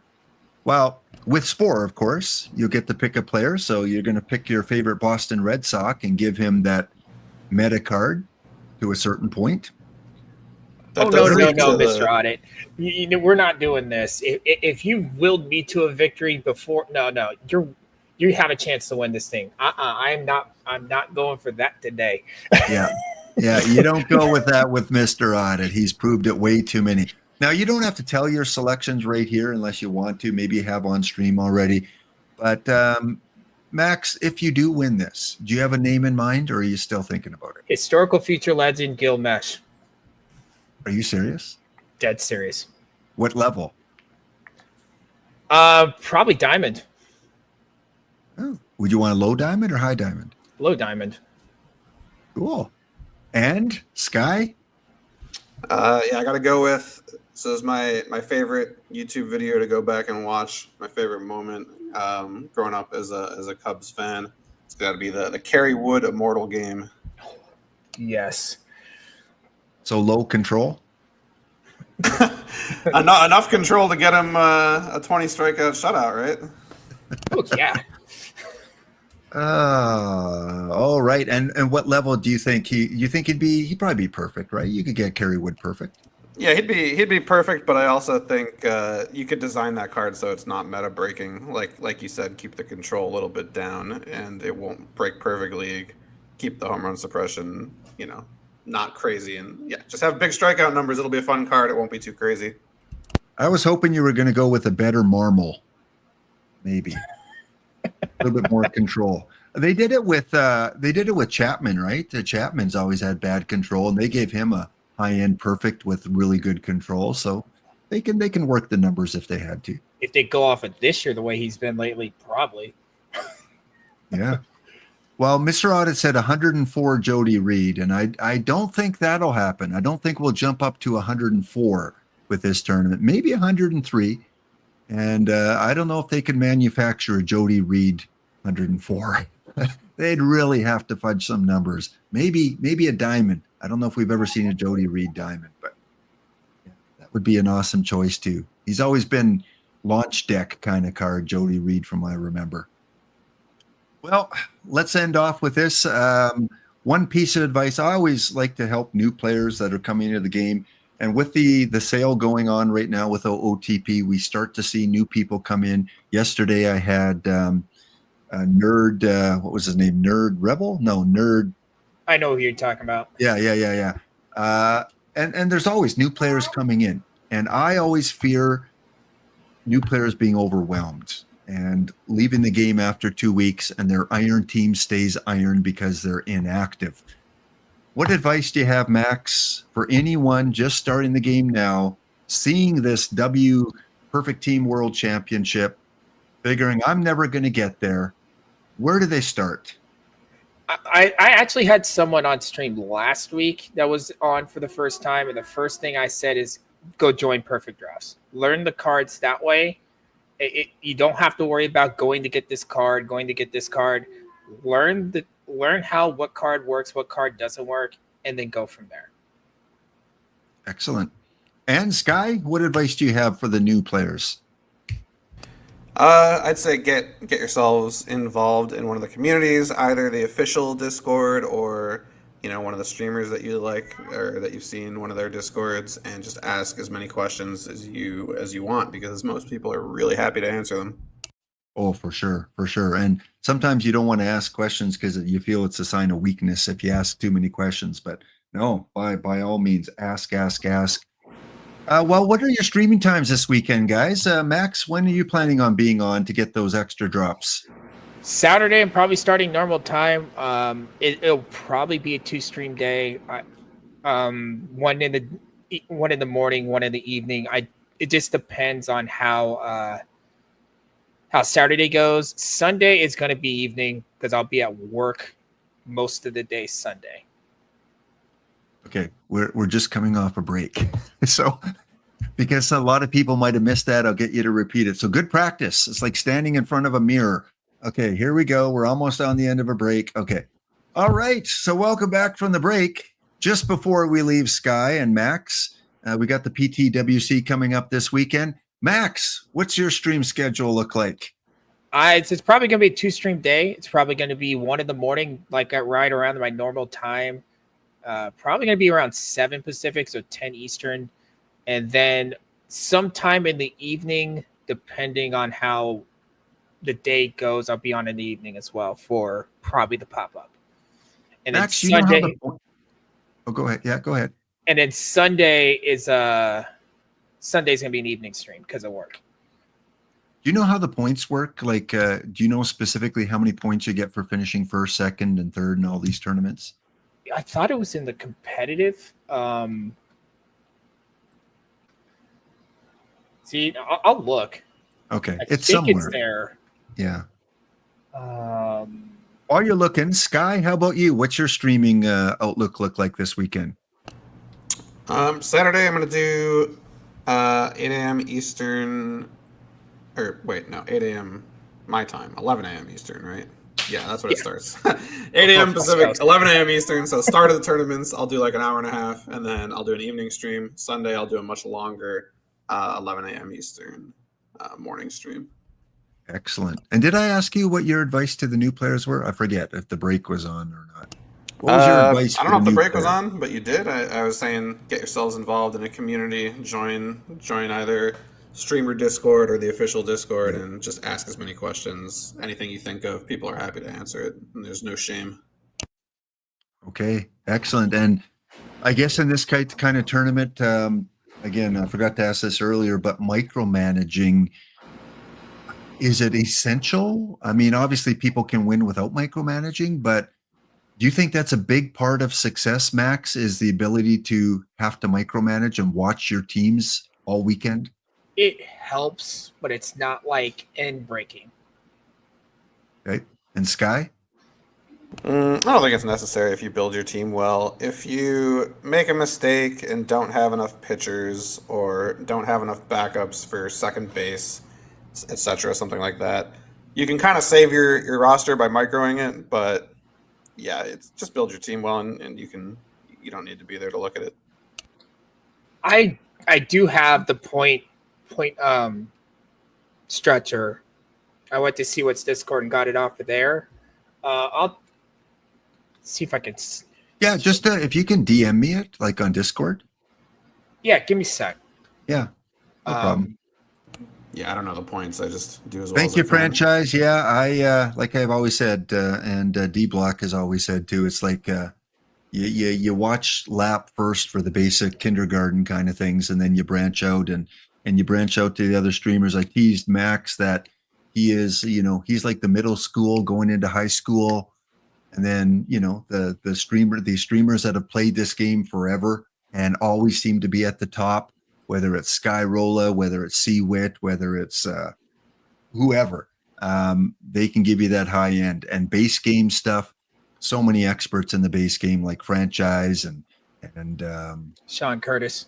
Yeah, Sean Curtis has played this game. Ezra plays a lot of the base game. AZ Axel, of course, worked for OOTP for a few years, so he really knows the inside of the game. So there's just so many high-end experts that people should go check out, because I turn the faucet on and try to keep people around for a few weeks. And I think there's a point where once you're around for like a month, I think you're going to be hooked and want to stay longer. It's just trying to keep people those first couple weeks. Okay. Well, gentlemen, thank you so much. This is a longer conversation that I anticipated. I'm glad that both of you were able to find some time and talk PTWC. I hope we don't hear too many rage ranting on the weekend. I can't guarantee anything, but I did send you the point stretcher in Discord. Okay, good. I'm sure there is probably a tracker. There's people, whether it's Oysters or whether it's C-Wit or whoever that keeps track. C-Wit does it? Okay. And yeah, I've got it right here. So let me, while you guys are here, just throw this up on screen.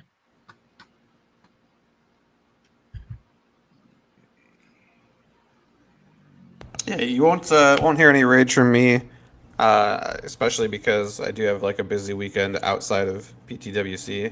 And hey, if you're ever frustrated with your results in PT Online, the busier you are outside of it, the less the results will hurt.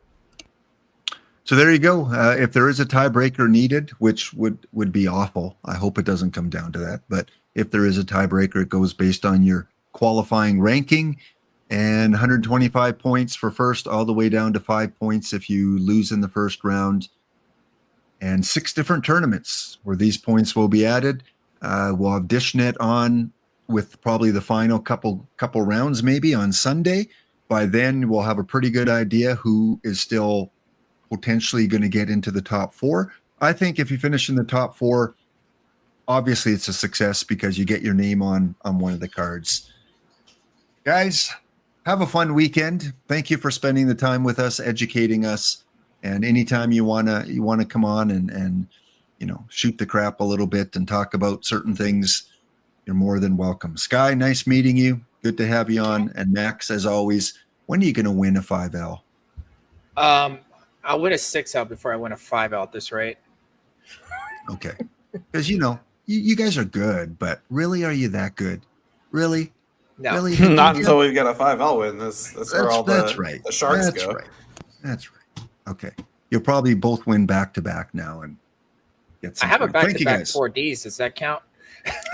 No. You haven't won. All right, guys. Thank you guys for joining me today. Thanks. Have a good one. And no problem. All right, there we go. We are pretty much done for the day, I think. I covered everything I wanted to cover. Let's take one final look at today's 5L. We know that my 2 guests are not in the finals today. I'm just trying to encourage them to join. I want to see them have really good results. Not at my expense, not at your expense, though. The rest of you that are in the PTWC, who is your card choice? If you do finish in the top 2, do you have a name in mind? We saw Mr. Audit. We saw Rob Deere in Headlights. We heard from Max and Sky Rolla who they would choose. Is there someone you are targeting? Whale King mentioned a name. I don't know how serious he is about that, but he did mention a name. And here we are, today's 5L. This was our bingo game today. We did not have a true bingo winner, but we did have Kynan and Torvald take the pity packs. And we're in the semifinals. We got Franchise Time Machine taking on the San Diego Billy Goats, T. Davis. And we have a newcomer. Haven't seen this team at all in the 5L. They're going to get at least 4 points. And they are taking on someone becoming a legend today, VR Mind, because VR Mind, you take a look at the teams he's had to face. I don't know where he is here, somewhere here. VR. It's a short name. VR. Taking on Artist Ranger. That's no slouch. Round number 2. Number 2 or 3 team overall. Atlanta Ground Bones. Round 3, having to take on the Richmond Assassin Squirrels. Quarterfinals, having to defeat the Detroit Lions. And now having to take on this newcomer. So, man, you've had to run through a bunch of good teams today, VR Mind. So all the best to the teams as they work their way to that 10 points and the final. Just double checking my slides here, see if there's anything I missed. Again, I'm not usually a Friday streamer, but I wanted to come and get you guys the main drops for today. Hope you got them all. If there's anyone that is like 5 minutes short of their last pack, there is no other mainstream today. So if you're a little bit short, I can run some music at the end here before I sign off. Just let me know in the chat. Otherwise, I'll sign off at usual time. Thank you, everyone, for joining in. Thank you to my guest today. And if you're in the PTWC, all the best to you. Spore rating in 3 minutes ago. Spore, you just missed the big conversation. We had a couple of the teams that are in it, Sky Rolla and Max LP. We were talking about the competition, talking about the tournament. Thank you for bringing them in, but I'm just about to end. And so the main drops, hopefully you got them today. Cavacom wanted me to shout out Max LP. Well, of course, Max LP, you heard him today. He's such a great player, such a great affiliate, such a great member of the community. You know, he just gives it his all. Like, he is so passionate about OOTP. I'm glad he gave up the other games he played and is spending more time with OOTP. Cavacom also wanted me to shout out Franchise Time Machine. You know, Franchise, I've always said I consider him top 5% base game knowledge. Like, this is a guy that could work as a dev for OOTP. He knows the base game so well. He knows what works, what doesn't work, what could be tweaked, what improvements could be made. He just has so much testing on this game. I feel like he should be in a white lab coat by a computer in a sterile room. That's how good Franchise Time Machine. So Cavacom, thank you for using your Helm Biscuits to shout out those gentlemen. Chico Heat, thank you for the follow. And what else do we have? I think that's it. Just a few little shout outs today. Again, thank you guys for supporting the channel. Be kind to yourself. Be kind to others in these trying times. It is a great day for baseball. Enjoy all the baseball activity today. We're going to raid over to... Doesn't look like anyone's on right now. I'll take a look. See if there's anyone we can raid to. We're here for a good time, not a long time. Have a good time. The sun can't shine every day. I'll leave the music on a little bit as we leave here to try and get you that last drop. We'll see you next episode. Isn't it a pity? And every year has a share of tears. Every now and then it's gotta rain. We're here for a good time, not a long time. So have a good time. The sun can't shine every day. We're here for a good time, not a long time. So have a good time. The sun can't shine every day. So have a good time. The sun can't shine every day.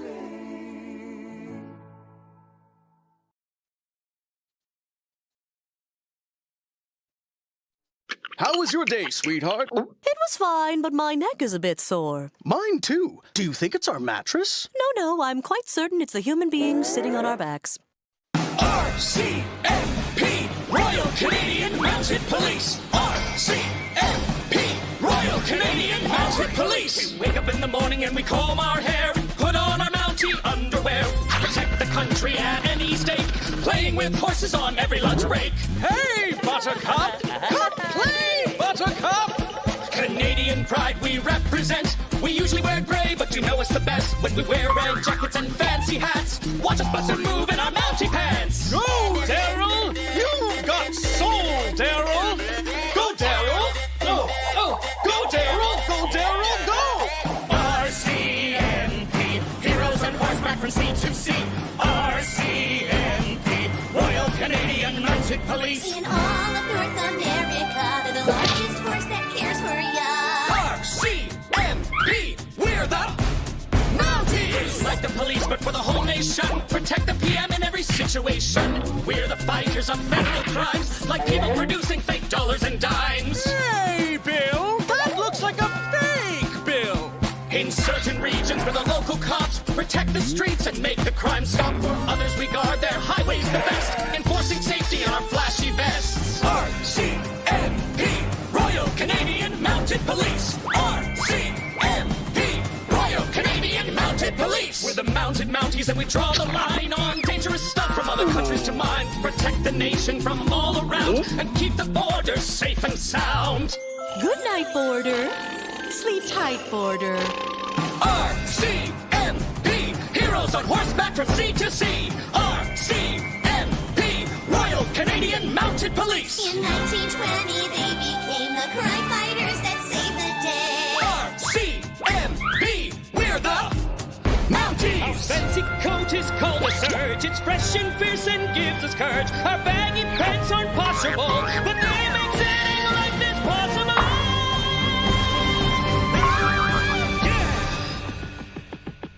me, I'm on a horse's back. Our steeds are trained and they're always black. They're usually just for ceremonies, cause a car is faster than your average pony. So come on horses, it's giddy up time. We're taking you out for the musical ride. It's the yearly time when we tour the land, and even the horses learn how to dance. Oh, Canada. RCMP, heroes on horseback from sea to sea. RCMP, Royal Canadian Mounted Police. Those Dudley do-rights do no wrong. Come on now, horses, move along. RCMP, we're the Mounties. So, definitely not the mattress then. Nay. How was your day, sweetheart? It was fun.